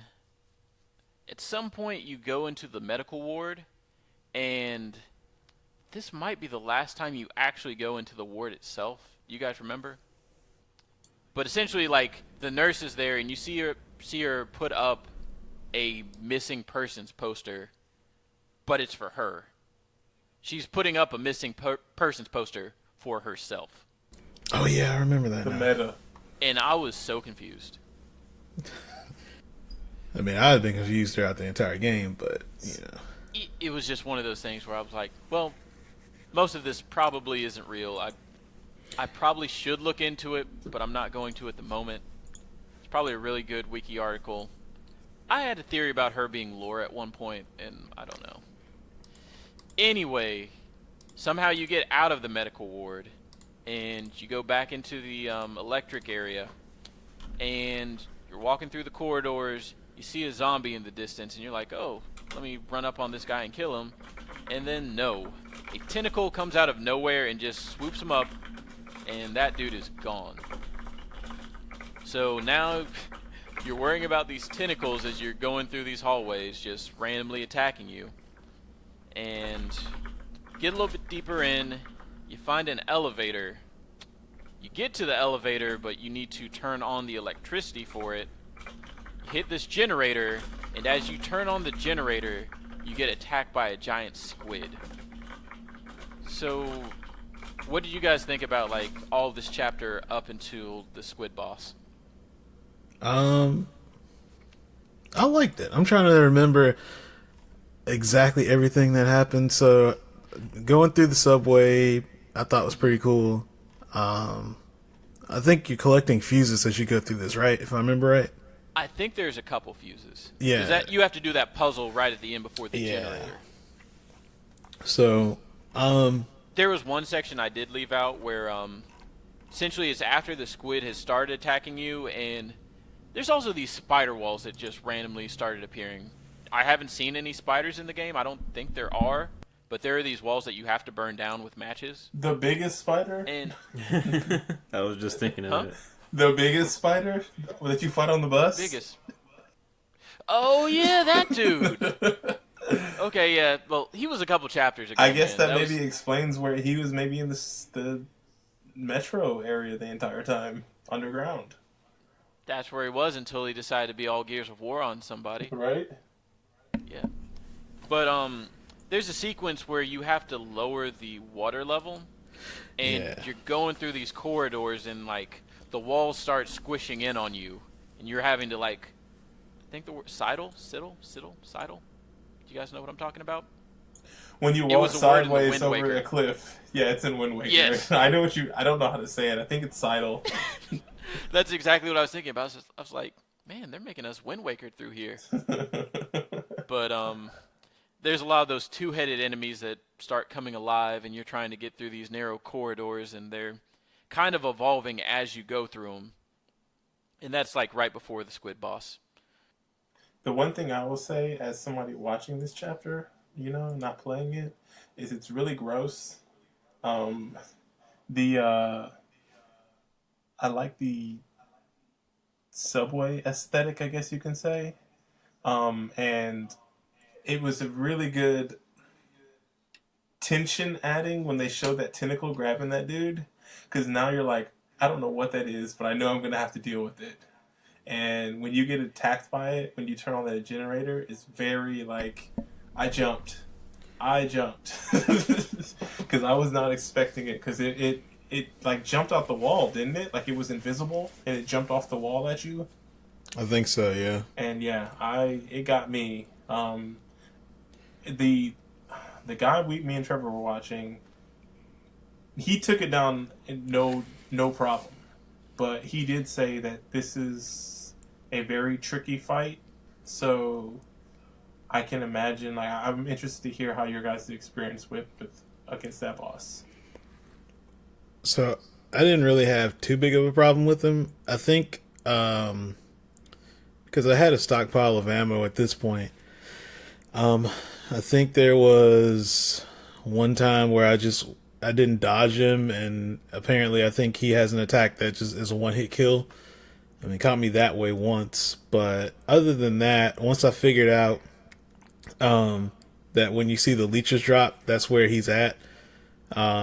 So you kind of, once he does disappear, once you do a little, because you do a little bit of damage to him, and then he disappears, and you'll start seeing leeches, and you follow the leeches where they're spawning from, and that's where he's at. You do a little bit more damage to him, rinse, repeat until you kill him, basically. And the other good thing about it is killing the leeches gives you ammo anyway. So you're not really, at a loss for like resources and getting rid of them. But yeah, I mean, I think maybe on like higher difficulties, I could see it being kind of hard because I'm pretty sure the leeches probably do way more damage, and I don't know if he's any more aggressive, but yeah, I didn't really have too big of a problem on this playthrough. Man, this dude killed me at least 5 or 6 times. Just, like, pretty much everything you said was true. Like, the leeches do lead you to them. They don't do like a tremendous amount of damage. They do a decent amount, but not enough that I was getting worried about them per se. Yeah.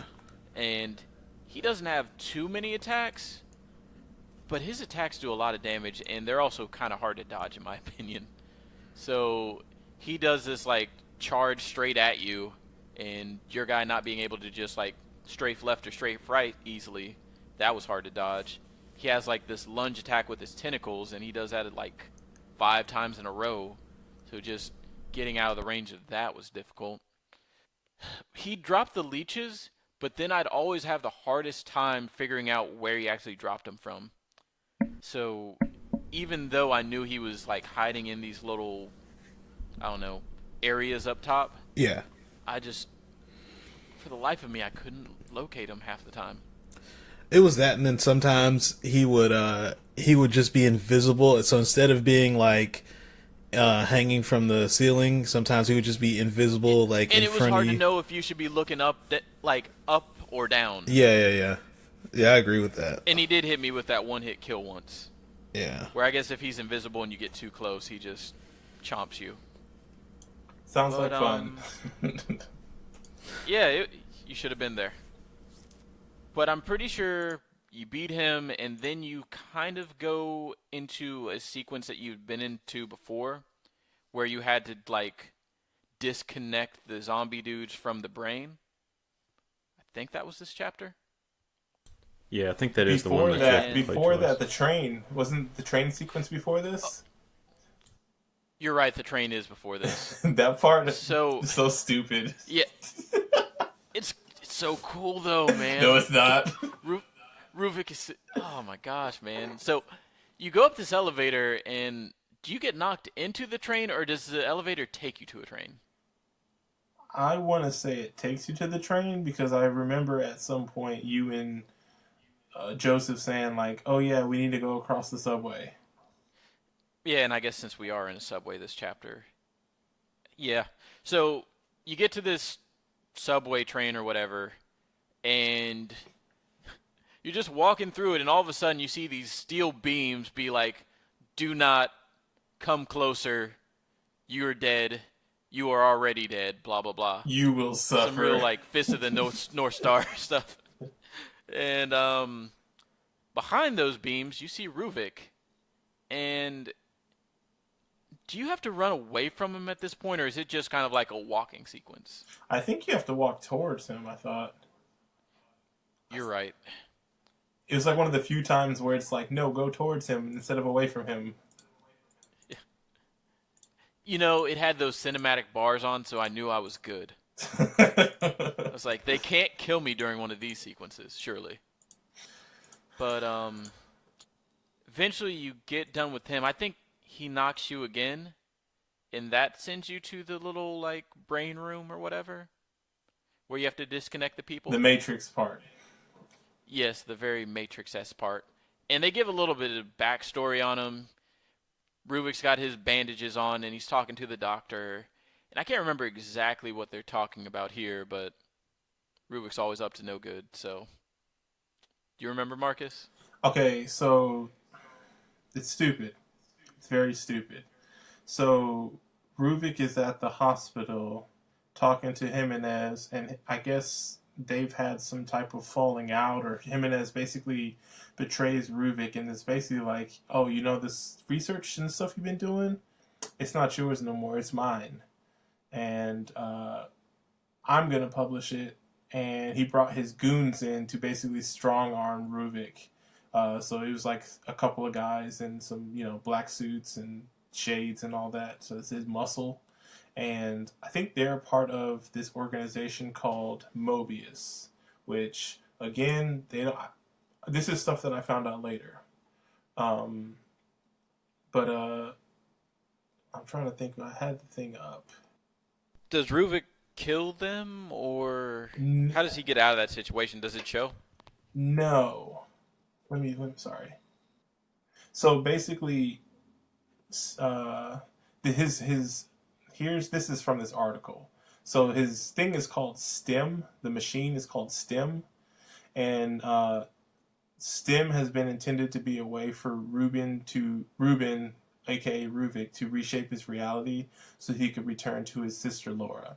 However, Dr. Jimenez has taken interest in STEM and revealed it to the shadowy Mobius organization, which wanted to use the machine for its own purposes. Mobius kills Ruvik, but was forced to leave his brain animated, as a brain is necessary to run the STEM world. So Ruvik is basically in charge of this nightmare that's being taken place in his STEM world. Does that make any sense? Kind of, sort of, not really. I got it, guys. I got it.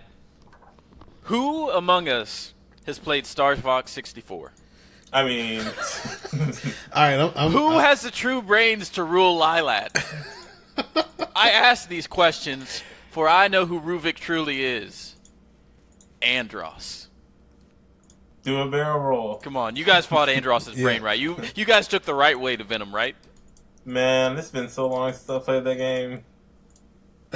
Bro, you fight Andros' brain in not such a dissimilar way to how you fight Ruvik the next chapter. Let's get into it. I mean, there is a big red target on some things you gotta shoot, so, Get into it. Go to that chapter. Last chapter. Alright, the last chapter is called An Evil Within. So, the first, 10 or 12 minutes, you're just chasing after Leslie, I think. Just you're chasing after this dude all the, you go through so many places. You go through, a church. You go through, these, hallways and, really weird corridors. And I forget essentially how he eventually gets away from you. But you get teleported to this, big open arena with all of these eyeballs looking at you. And you have to fight a lot of zombies here. Eventually one spawns with a chainsaw, and you kill him, go to the next area, where there's also, I think, a couple eyeballs and a lot of dudes sniping at you. You take care of them.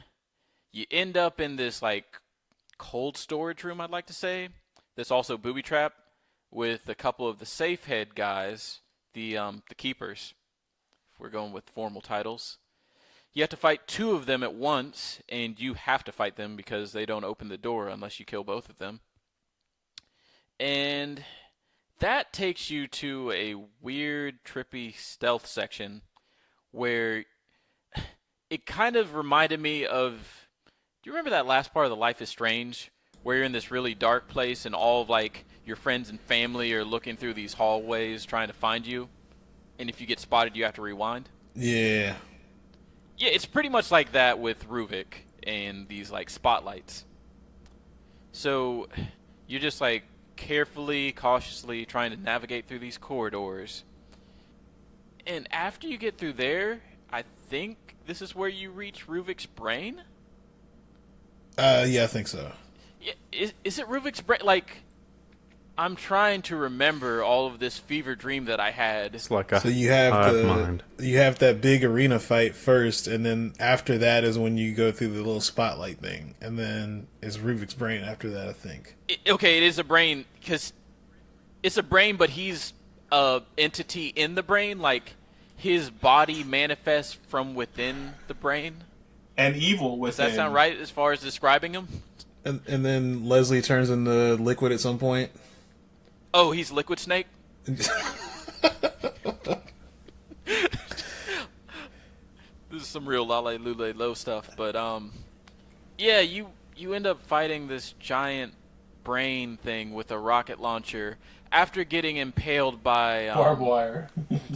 Yes, a giant barb thing that makes you certainly look. You're like, oh man, my dude's super dead, and the pain that he's in means, oh, I can't move at all. But then he's like running around anime style not too long after that. Okay, so you skipped around a lot, and I need to go back a little bit. No, I thought we were just, giving the summary of what happened in that chapter, which is a lot. Okay. But then we could go back.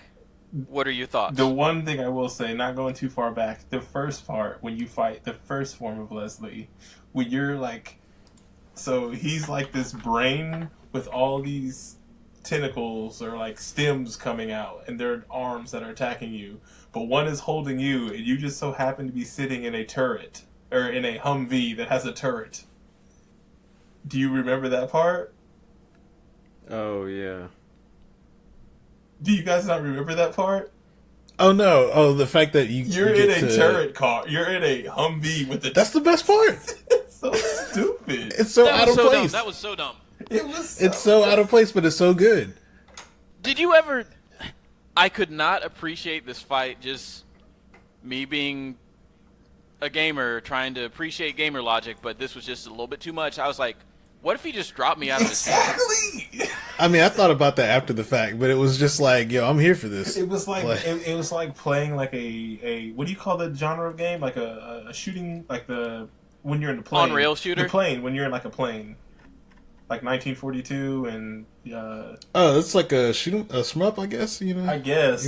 Yeah, shoot 'em up. But yeah. And you're like in one like that. So it's like not first person, but third person. And you're in a... You can't control the car, right? No. You can only control your reticle. Yep. It's so dumb. And then from there, I think he finally wises up and like shakes the you out of the car, and that's when you get impaled on the barbed wire.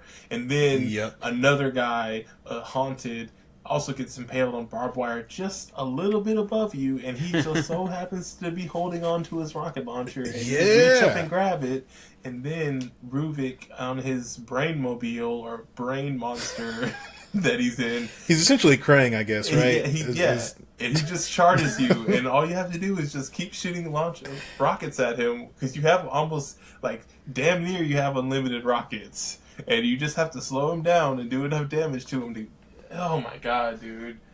Like, I didn't even play it, and it's super memorable in the worst type of way. It's so good. This is my favorite chapter, I think. Are you? Just because how like ludicrous it is. The story. Yeah, well, like just because how crazy it is, and it's like they throw a bunch of combat at you, and then I feel like the final sequence of Ruvik is just kind of like all right, you know what? We put you through enough stress.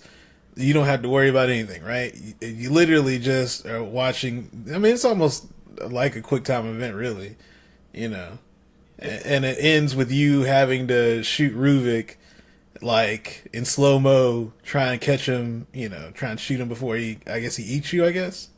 I think so. Yeah.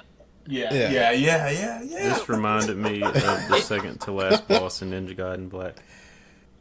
The Vigorian Emperor? Or the, no. Yeah, the Emperor. Yeah. The pink lady? Oh, yeah, in the volcano. Just like a really weird level. Man. So, this got me thinking. How many horror games end with a rocket launcher shot to the face? Because I feel like that happened in 4 and 5. It definitely happened in Resident Evil 5. Yeah, it happened in 4 and 5. But also, rocket launcher to the face? I thought you shot a pistol. Well, you do kill him. That's the final... I guess the final blow is a pistol, but... After you unload rocket launchers at them. Yeah. Oh, gotcha. Man, it's just... It's just so good. Before we go into the final boss, what about everything up to that in this chapter. Okay, now we're talking. That stuff was cool. I thought so that crazy dude that you've been talking to, like we don't really. He gives you a lot of not a lot of information. It's a lot of like just rambling crazy man talk. But the last thing he says to you before you never see him again is don't look Ruvik in his eye.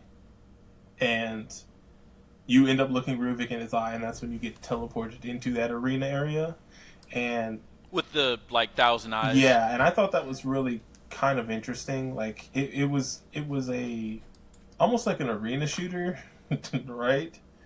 Like it was like just a whole bunch of enemies spawning from different sections, and it reminded me of Resident Evil Mercenaries. Yeah, that'd be like almost like a horde mode where you have to fight waves of enemies and everything.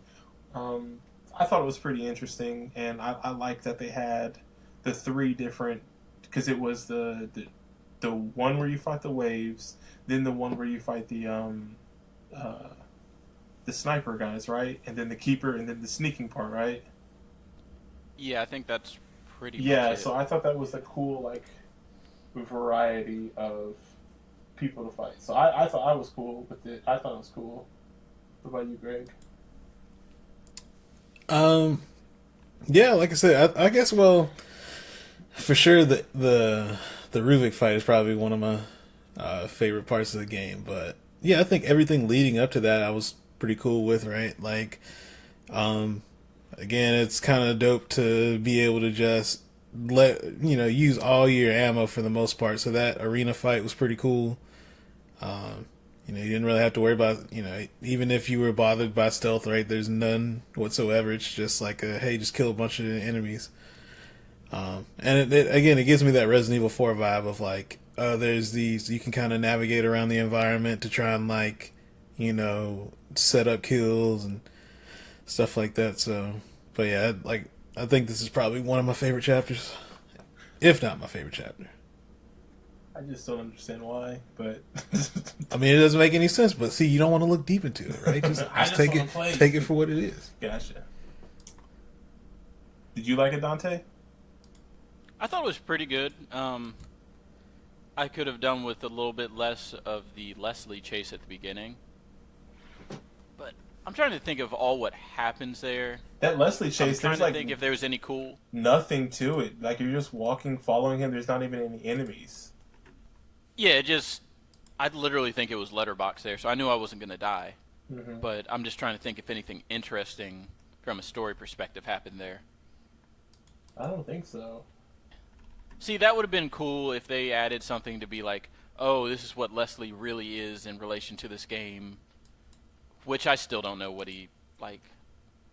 what is Leslie? So, Leslie is... This is what I've been waiting for. Like, do you know, or you don't know? No, this is all I've wanted to know throughout this whole game.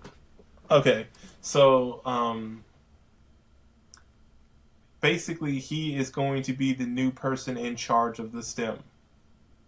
If that makes any sense. So he's like Ruvik's successor. He's Ruvik's successor, but he's going to be less like, this is what I want to do for, and he'll be easier to manipulate.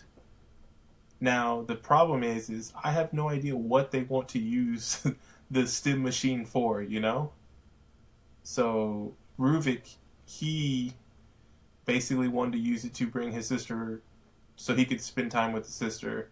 He gets killed, and then as retribution, he does all these horrible things and gets all these, like, dreams of all these creatures and all that stuff. I have no idea what Mobius wants to do with Leslie.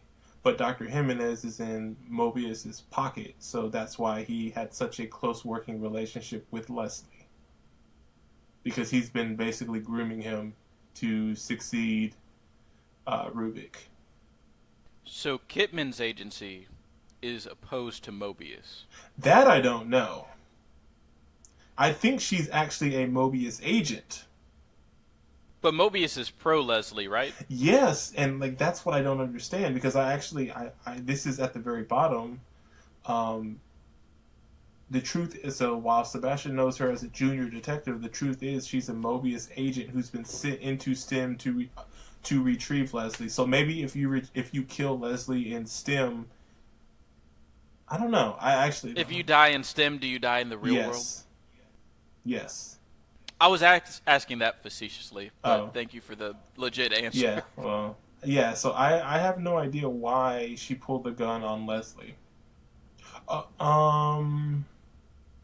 Actually, so another thing that I'm learning is that Rubik can possess people. Right? Did you guys know that? He can't. So I guess that makes sense. Rubik enemies.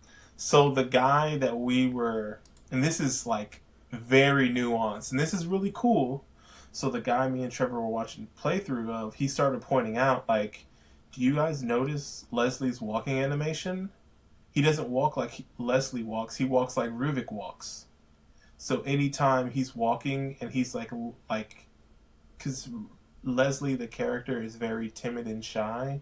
And so a lot of times he's hunched over, but Ruvik is way more confident and like self-assured, and he walks standing up. So whenever Leslie was walking standing up, he's at that point being possessed by, he's being possessed by Ruvik. So at that sequence at the playground where Leslie pulls the gun on Leslie, he's outwardly appearing as Leslie, but he actually is possessed by Ruvik. And it makes sense when he screams and all that stuff starts crumpling around. That's not the power that Leslie has, it's the power that Ruvik has. It has that same blue aura, right? Same blue aura, what you mean? When he screams, like, it has the same effect when, like, Rubik's comes into a scene. I think so, yeah. Okay, yeah. So, basically, and at the very end of the game, I don't know if you guys know, but, like, so, did you guys watch or do you guys have anything else you want to say about the chapter 15? No, I think that's it. It was really dumb, but it was also cool. So at the very end of the game, so they have all those characters that are attached to STEM, right? Like the characters like the Connolly and Jimenez and Leslie and Kidman and all those characters, right? Yeah, at one point, one of those people in the tub, like one of the ghost doctors or whatever, is like, this person seems like they could be like, I forget if it was like immune or like the evolution or something. But they've been talking about the people in the tubs for a long time. Yeah. Well, the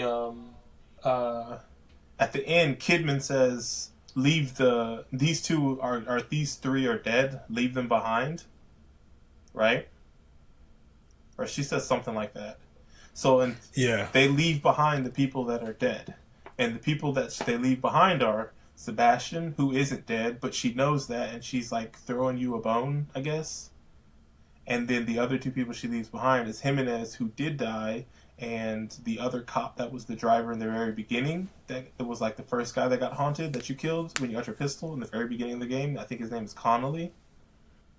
You know who she didn't leave behind? Joseph. She also didn't leave behind Leslie, and the way Leslie was acting made it look like he was being possessed by Ruvik. So this is a thing that people have been debating, or I guess I'm assuming it gets answered because there's a second game, but I was thinking that Ruvik exited STEM and is now possessing Leslie in the real world. So he's no longer like this all-powerful being, but he's still like a pretty evil dude. Yeah, I could see Ruvik being described as pretty evil. But like, I don't know, I thought that was, I liked, and like the thing is, this isn't all, I got all that from reading, like outside of the game. In the game, I was like, what's going on? What is this? What is that? So all those posters that you guys been seeing, the hidden character posters, those are posters that she's putting up from people in the real world.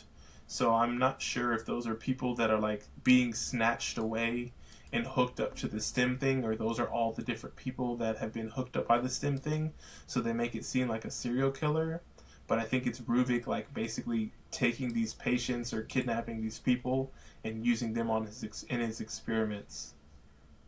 So, is the safe room limbo? And like a world between STEM and the real world? I think so. I think it's like the way I would read into it is it's a space in this world where Ruvik doesn't have any power or can't see. It's like the hidden part of this area where he can control 99% of this world, but he is unaware of this 1% right here.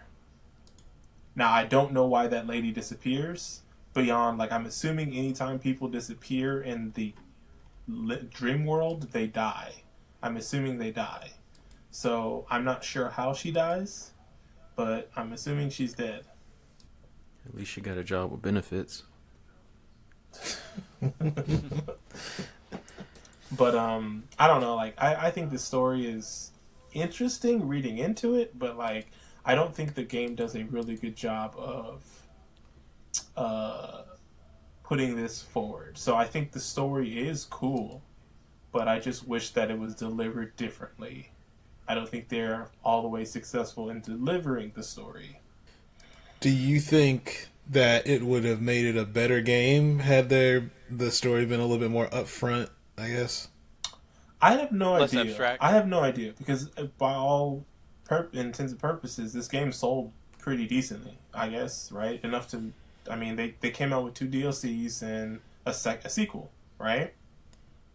So, like, Yeah. it was successful enough in what it did and what it gave that people were clamoring for more. I think it maybe, I don't know if saying, like, if the story was delivered better, would the game be better? Probably, but I don't necessarily know if that would mean, like, it would be more popular or more people would play it, you know? I just think one of the reasons why the game had, why it did so well, I guess, is just because had there really been any other survival horror games, like after Resident Evil kind of went away for a bit? Because that was before RE7, right? RE7 came out. This was before RE6, I think. I can't remember. It was... I don't know about that. Because this was... Well, no, this game wasn't cross-gen. What, Evil Within? Yeah. Yeah, it came out on 360 and PS3 as well. No, but it didn't come out on Xbox One and PS4. It is on Xbox One and PS4 now. Yeah. The Evil Within? Yeah, it came out October 20, Yeah. 2014. Yeah. Wait, but it wasn't... Are you sure that's not, like, backwards compatible? No, those games are... Actually, let me take that back. Oh, wait, you're right. Let me take that back. I'm mixing this Resident up. Evil 6 came out way earlier than... Yeah, Resident Evil 6 was like, what, 2011 or October 2012? 2012 versus October 2014. So this was a full 2 years after. 2 years. Okay, and yes, this was cross-gen. Completely. You guys are right. Yeah, I think that... But- Maybe it was because Resident Evil 6 had come out. It killed survival horror games. And I guess it had that pedigree, right, of being... Because who's the guy who... Mikami. Yeah. It had that pedigree also, so people probably were excited for it for that reason alone, right? Yeah, just being able to make a spiritual successor to Resident Evil 4, which is very much how this game was marketed, from my understanding. Yeah. But I'm trying to think. Alien Isolation came out at some point. I feel like that was an early, like... That might have been like right before this. Yeah. Because that was also cross-gen from what I remember. So... And I think Dead Space would have wrapped up by now. And Dead Space 3 isn't even a horror game. So, like, if we're being, like... I'm looking at games that came out around then. So, like, Slender was 2012. When did PT come out? Felt like it was... 15, probably. Yeah. And wasn't there that other game that Trevor was talking about? What was that game called? Outlast. Wasn't that around this time, too? Yeah, that was near the launch of the PS4, so... But the horror genre, as far as, like, the AAA space, it was pretty much dried up at that point. Mm-hmm. So, Like, you had Resident Evil, you had Dead Space. The Last of Us? I'm pretty sure that was... Huh? The Last of Us? Last of Us isn't really, like, a horror game. That's more... It's definitely scary, but it's more of a Walking Dead, like, hey, we're the last people here, and there are a couple, like, quote-unquote infected. Mm-hmm. But it wasn't actively trying to scare you in that regard. But yeah, the horror genre in general has kind of been in the decline. So good riddance. Oh my gosh. What was I about to say? I guess, should we go over the ending sequence? Sure. Okay. Do you got that? No, you got. Because I really don't. All I remember is you kill the dude, you kill the brain dude, and you're back in, like, is it the hospital? Oh yeah, the mental hospital. Oh, didn't Mark just go over that? No, you're literally like back in the hospital and you're leaving, and the SWAT guys are showing that's up. Okay. Yeah. I'm sorry. Yeah, go ahead. Yeah, that part. That's all I remember. Is like, so like Kidman leaves you behind. What? You're back in the real world, and it's as if no time passed. Because they're like, oh, was there anything in there? And I forget what your dude said, but it was something really stupid. I don't remember either. Oh, he asked for fresh air or something like that. Yeah, like... I want some real fresh air. Yeah. That primo fresh air, cuh. Keep me that good air. He's like, I've seen some things. Yeah, I don't know. It was dumb. You guys got anything else you have to say about this game? I have some questions. I'm not trying to like speed us along or anything. I got a couple questions. You guys got? I enjoyed it, and I was surprised how much I enjoyed the game. Just because, like I said, like the first time I played it, it just left such a bad taste in my mouth. You know, and that was just me struggling to even get as far as I did. But like this time, man, it was just completely different. Like I just really was enjoying myself this time for some reason. Spot. Yeah. It reminded me how much, despite me not liking horror as a thing, especially like in movies and stuff, how much I absolutely love it in games. Because like, it's very hard to design an easy horror game. So I always get challenged when I go to this genre. It always makes me, it evokes feelings in me that a lot of games don't. Man, maybe you're just not really alive. If you don't feel anything playing video games. You know what, you're right. I need to go back to Bionic Commando. Yeah, man. Where I get the most feels. Hate's a feeling too. Never forget.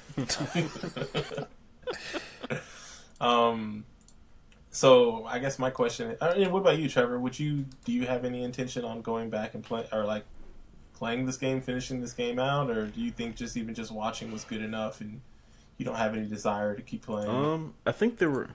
He's got achievements to pick up. I think there were only a few levels that I feel like I missed out by not playing it, but it's not enough to warrant like actually going back and finishing it to me. Gotcha. Especially now that I know like the story or lack thereof. I gotcha. I gotcha. So I'm guessing it's a no for Trevor, but would you guys? I do have a question for you and Trevor specifically. Okay.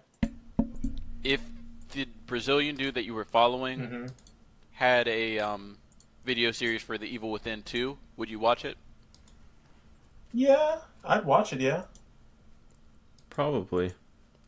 Like, watching this guy, I got more of an appreciation for, like, streamers and people who do walkthroughs. Right? Because, I mean, this guy, like, there are certain games, like, where, you know you can play it, or guess certain chapters multiple times. But, I mean, this guy knew, like, the ins and outs of each chapter, like, from beginning to end. It was great. I never felt like I missed out on anything, you know? And then the coolest thing, and I don't know if you felt this way, Trevor, was like, it felt like it wasn't a speed run, but he was very effective at what he was doing, and he explained everything that he was doing too. And so, like, he was like showing you how to play this game efficiently, but it wasn't like speed run, so he wasn't like blazing through it, you know. And he was even showing you, like, this dude was barely, he never like needed ammo really, but he was showing you where all the pickups were, because he's like, you might be following my playthrough and like you might need to be low on ammo here or here, so this is where this is at, and this is where the green gel is, and all this little stuff. bits of green gel. So yeah, I definitely like. I think he actually specializes in, or has an appreciation for survivor horror games as well. So, I mean, he had Resident Evil 4 and 5 walkthroughs. I mean, he was very familiar with the Silent Hill Resident Evil series, and so I'm assuming he probably has done an Evil Within 2 walkthrough. So, wouldn't surprise me at all. And like the cool thing too is he doesn't necessarily spoil story, like, because obviously he's played these games a lot, but he doesn't spoil story, or like this is about to be a scary part or anything like that, or he doesn't say, like, he kind of like, he points out moments where there's like foreshadowing, like, oh, I wonder what that means. Yeah, but he doesn't say, you know, like, oh, this is what this means, or we're about to find, you know what I'm saying? So like, I appreciate what he did, and like I said, I purposely sought out somebody that wasn't playing it for their first time, because I didn't want to see somebody struggle in a way that I'd struggle playing the game, because that just wouldn't be good for me. And so I accidentally stumbled upon this guy, and I was like, I really like, I appreciate what he's doing, the content he's putting out there. Do you want to give that guy a shout out? Sure. His YouTube is Mike Betancourt, I think. It's so Mike Mike. Betancourt is Bettencourt, and he is like, I think he's Portuguese. He says he speaks like 4 languages or something like that. So he has a little bit of an accent, which I found endearing. I appreciated, like, his English is, he speaks English well. He just like has an accent, and some words he says like kind of they sound a little funky, but like he has a grasp of the English language, and he's very entertaining and funny, and he's corny when he needs to be corny, and I don't know, like, he's knowledgeable. So yeah, I definitely would recommend, if you are a weenie like me and can't deal with survival horror games, then I would definitely check his channel out if you want to see what the fuss is about these types of games without actually having to play them. I had a question for you and Greg. Would you guys play Evil Within DLC and or Evil Within 2? I plan to play the DLC, and I might actually stream it because I don't think that they're that long. But yeah, I'm pretty sure I'm gonna play through the DLC. Do you know anything about the DLC? Just that I believe one of them follows Detective Kidman, and I think one has something to do with the Keepers, and then that's it, I think. Would you like me to tell you what the DLC is about? Yeah. I'm cool with that. So there's 2 DLC.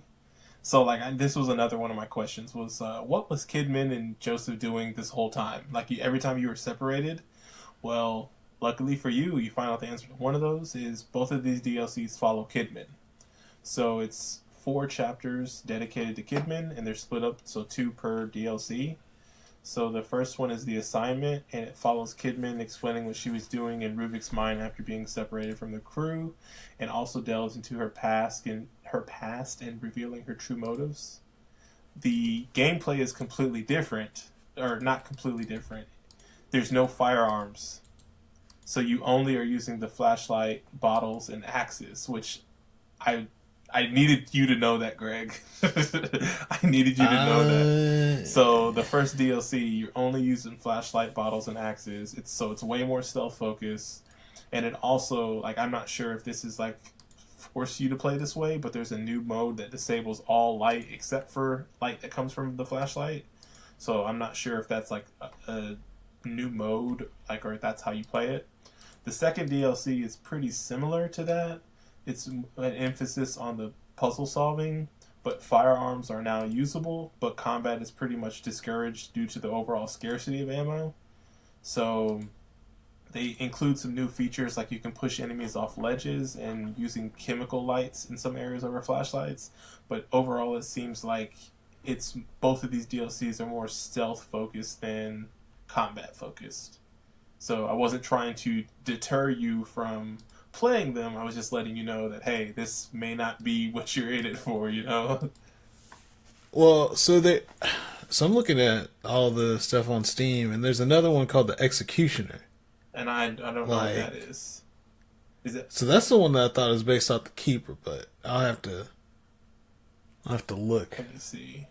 So, while he's looking that up, I just want to say that I am so upset with myself for uninstalling the game mere minutes before the show, or minutes into the show, actually. Because I was like, oh, I'll never do the DLC. But that sounds really cool, and that sounds totally what I'd be into as far as, like, having a Resident Evil 1-esque experience. Oh, so check this out. Check this out. So there are 3 DLCs. So those first 2 I was telling you about are $9.99. This one, the third one, the one Greg was talking about, the Executioner, you assume control of the Keeper as you battle many creatures and bosses within the Victoriano estate during their search for their daughter. So I think that one is based in the mansion, and you play as a Keeper. Sounds pretty cool. So, yeah. They're very different, and I will give them that. My only complaint, I guess you could say complaint, is was more interested in Joseph as the character, and, like, I wonder what he was doing, and, like, unfortunately, they don't have any DLC dedicated to Joseph, so you don't get to find out. And it looks like they also have some, like, weapon DLC as well, so yeah. I guess another cool thing to note about DLC, which is not for this game, but Resident Evil 2, the remake that's coming out in about 3 or 4 months, they added DLC costumes, and one costume in specific, the noir look for Leon, is a throwback to this game.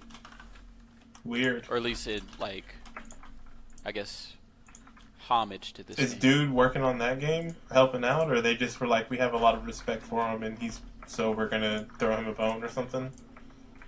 I just think they're throwing him a bone. That's cool.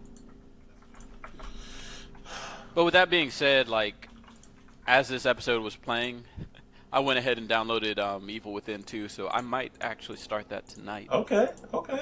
I'd be interested, like, I'm not playing it, but I'd be interested to know what you guys think of it in comparison to this game. And I know, at least I remember, we didn't even talk about this, there's an underlying story going on in this game with the collectibles about Sebastian's life, and he was married to a fellow detective, and like how they met, and then they had a kid, and she died in a fire, and all this other stuff, and his wife went crazy trying to figure out what actually happened, and Sebastian had developed a drinking problem, and all that stuff had happened 2 years prior to this game, the date in this game, and I'm pretty sure that the daughter is a big component in Evil Within 2. So I'm not sure, like, supposedly she died in a fire being watched by her nanny or whatever, and like I said, like, was her nanny's name Laura? No, her nanny's name was no, it was like Juanita or something. It was something like, I don't remember what off the top of my head, but the daughter's name was Lily. And if I remember correctly, I remember listening to the Giant Bombcast, I believe that they said that, I think it was Brad that played it, said that the game revolved around the daughter, not revolved around the daughter, but she had to do with the story. So I'm not sure if the events of Evil Within 2 take place before or after this game. I don't know. I'm assuming after, because they've introduced some type of supernatural character in Ruvik, and he's still, as far as we know, around. So I'm assuming he will also play a part in the second game. So I'm looking forward to hearing from you guys what the deal is with that. So, yeah. Yeah, I'm going to commit to playing about an hour of that tonight. Okay. My last question. Do you guys have anything? I have my fun Okay. question. So my last question is, I mentioned this the last episode. What do you guys think, now that we've played the entire game, if you could choose a section of this game to be in a demo, what do you think would be the most effective for what do you think would be the most effective section to explain what this game is about? So if you remember before, I had asked that question. We'd only played the first 7 chapters, and the piece that they chose was, I want to say chapter 4. Yeah, that was a chapter that had the fight with Laura, right? Yeah, yeah. Okay. Um, the only other thing that I guess comes to mind for me would be chapter 9, maybe. The mansion.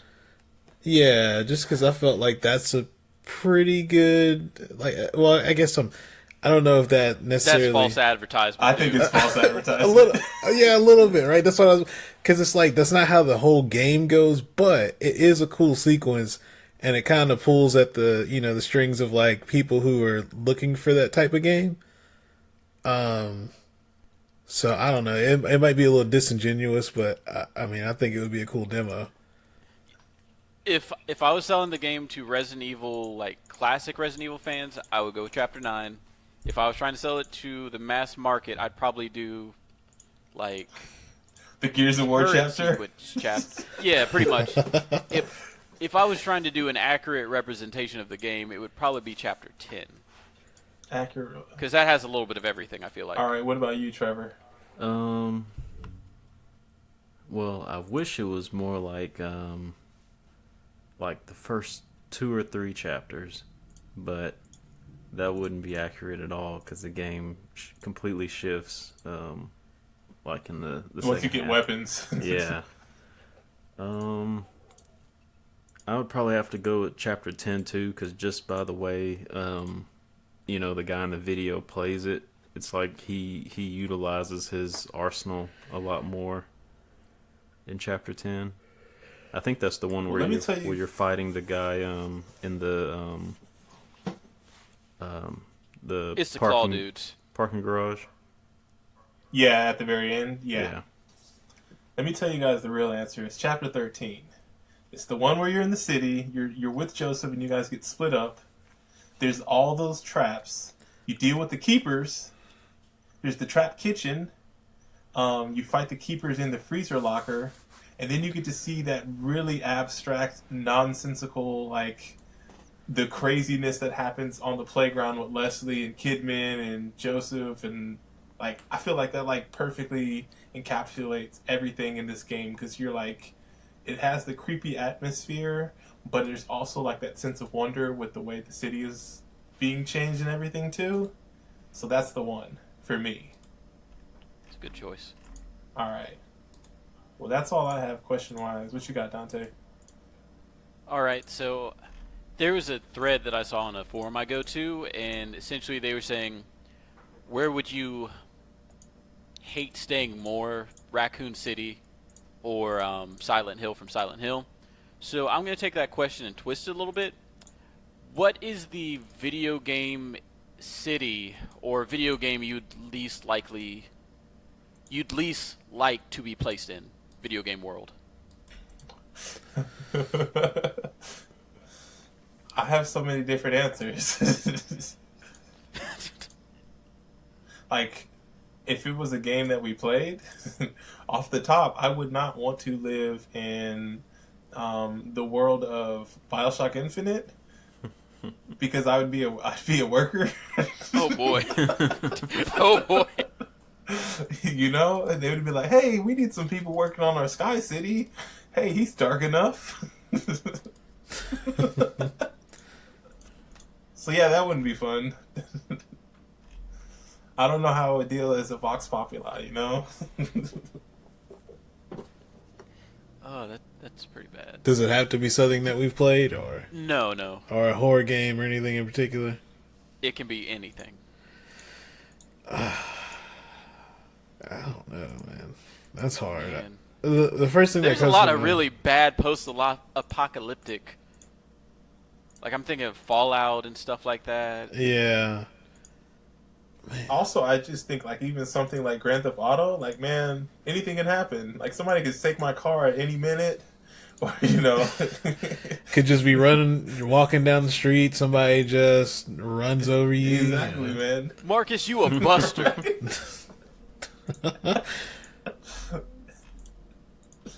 I think Metal Gear would be pretty bad in a lot of situations. There's just so much going on and so much manipulation, and I think you might have nano machines and you don't know it. I think the answer is any world. Like you would be an NPC in this world, so you have to think of games where NPCs just are disrespected or like they can die at any point and it doesn't matter. Trevor, you got anything? I've been trying to think of one. I'm looking through my catalog right now, and every time I look through it, I keep seeing Shin Megami Tensei. And I can't remember exactly what happens to all the people in most of those worlds, but it's nothing good. It's nothing good. Like, I can't remember if they're in, like, eternal nightmares or they just become demons and they can't revert or... But I think that's probably my go-to answer right now. Demon Souls, Dark Souls, those would be really bad. Yeah. Those would be really bad. Catherine. Yeah. Yeah. Wait, you guys are incriminating yourselves? No, just the nightmare. Don't you guys know black men don't cheat?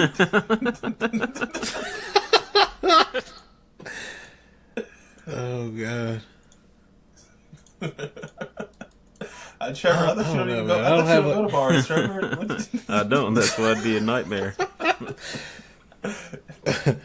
He's also never been to prison.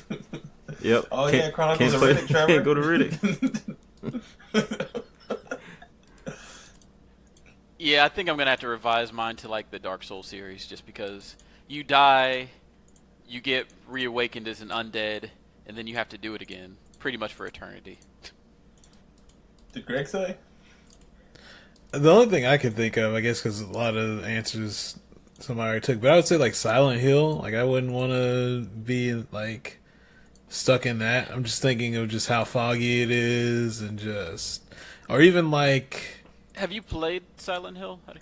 So I played a little bit of the original and 2, and I didn't play 3 or 4 or. So I was opinionated when I went into that thread, and I was like, "Oh, people are like, oh, I'd much rather be in Raccoon City than Silent Hill," and it's like, "Oh, well, nobody really dies, quote unquote, in Silent Hill, but you're forced to relive like, I think it's your sins or like, you do something bad, and essentially you're forced to dream some manifestation of it until you get your stuff sorted out, which probably isn't going to happen because you're just like living in fear of it the entire time." No thanks. So it's literally like a manifestation of, you know, like Oblivion. No take backs. I still don't think I'd be cool with that. Alright, well, we got anything else? Anything else you guys need to say about this game? Alright. Greg, do we have any questions? I forgot to check, but that'll only take me a second to do. No. I'm gonna assume no, but you know, I gotta do my due diligence. That's a negative. Nope. Any hot takes on Twitter?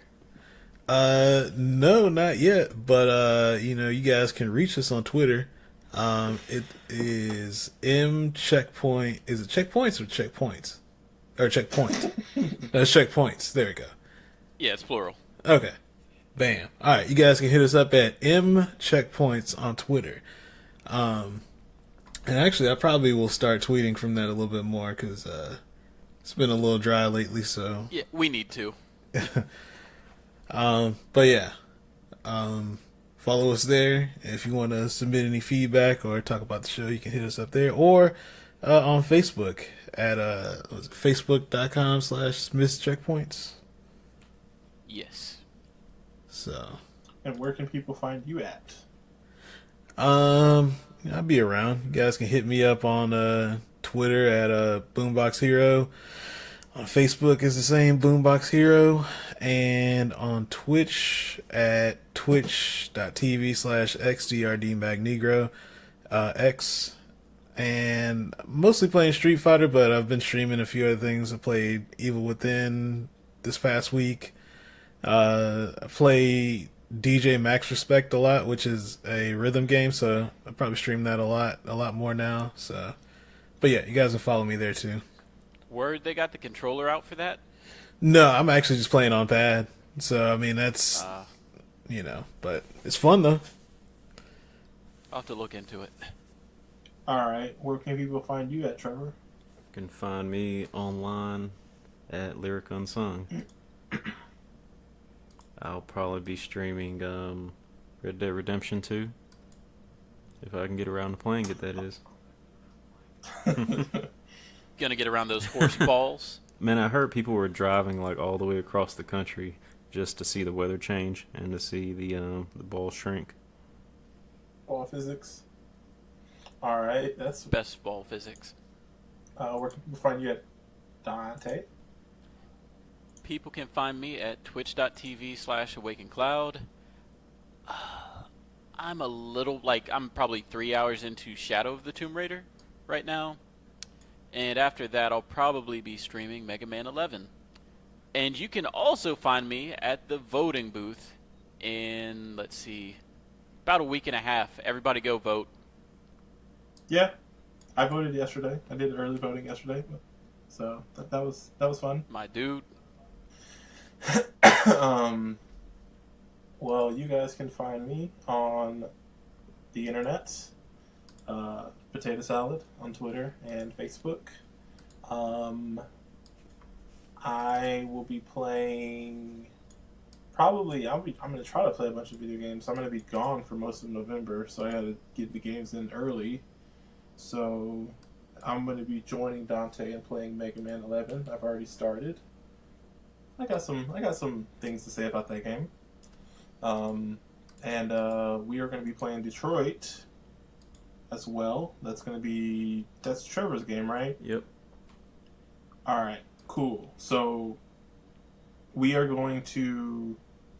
going to let you guys know up ahead of time. We are going to have a funkier schedule for this month. So we will probably release the first part of the Detroit discussion. Then we will do our normal 2 weeks and release the bonus pod of Mega Man 11. And then the following week, we will release the second part of of Detroit. So we will have 3 episodes coming out within a 5-week span. So that way it just gives me a little, like I said, I'm going to be gone a decent portion of November, about half the month. So that way it gives us time to build in some time in there so that way I can knock out the second half of that game. So expect episodes on the 11th and 25th of November. And then we'll probably put out another episode on the 2nd of December. So that should be something along those lines. 11th, 25th, 2nd, or 11th, 18th, 2nd, something like that. So we'll see. You guys got anything else? Oh yeah, be on the lookout for the Steam sale. October, the Halloween Steam sale, right? I remember seeing that the Steam sale dates leaked, and I remember there being an autumn sale and then a Christmas sale. So the dates are out there. I just don't think they have one for one of the major holidays this time around. Let me see. I just pulled it up. The autumn sale beginning November 21st until 27th. So that, Okay. and then the winter sale is the 20th of December to the 3rd. So be on the lookouts. Halloween. Get them video games for cheap. The Halloween dates are November 29th to the 1st of November. So yeah, be on the lookout for any of the games. Detroit, Dead Cells, Doom, and if you don't already own 4 copies of it, Psychonauts. Alright, well, anything else? Going once, going twice. Cool. Well, with that, we are Missed Checkpoints and we're out. Peace.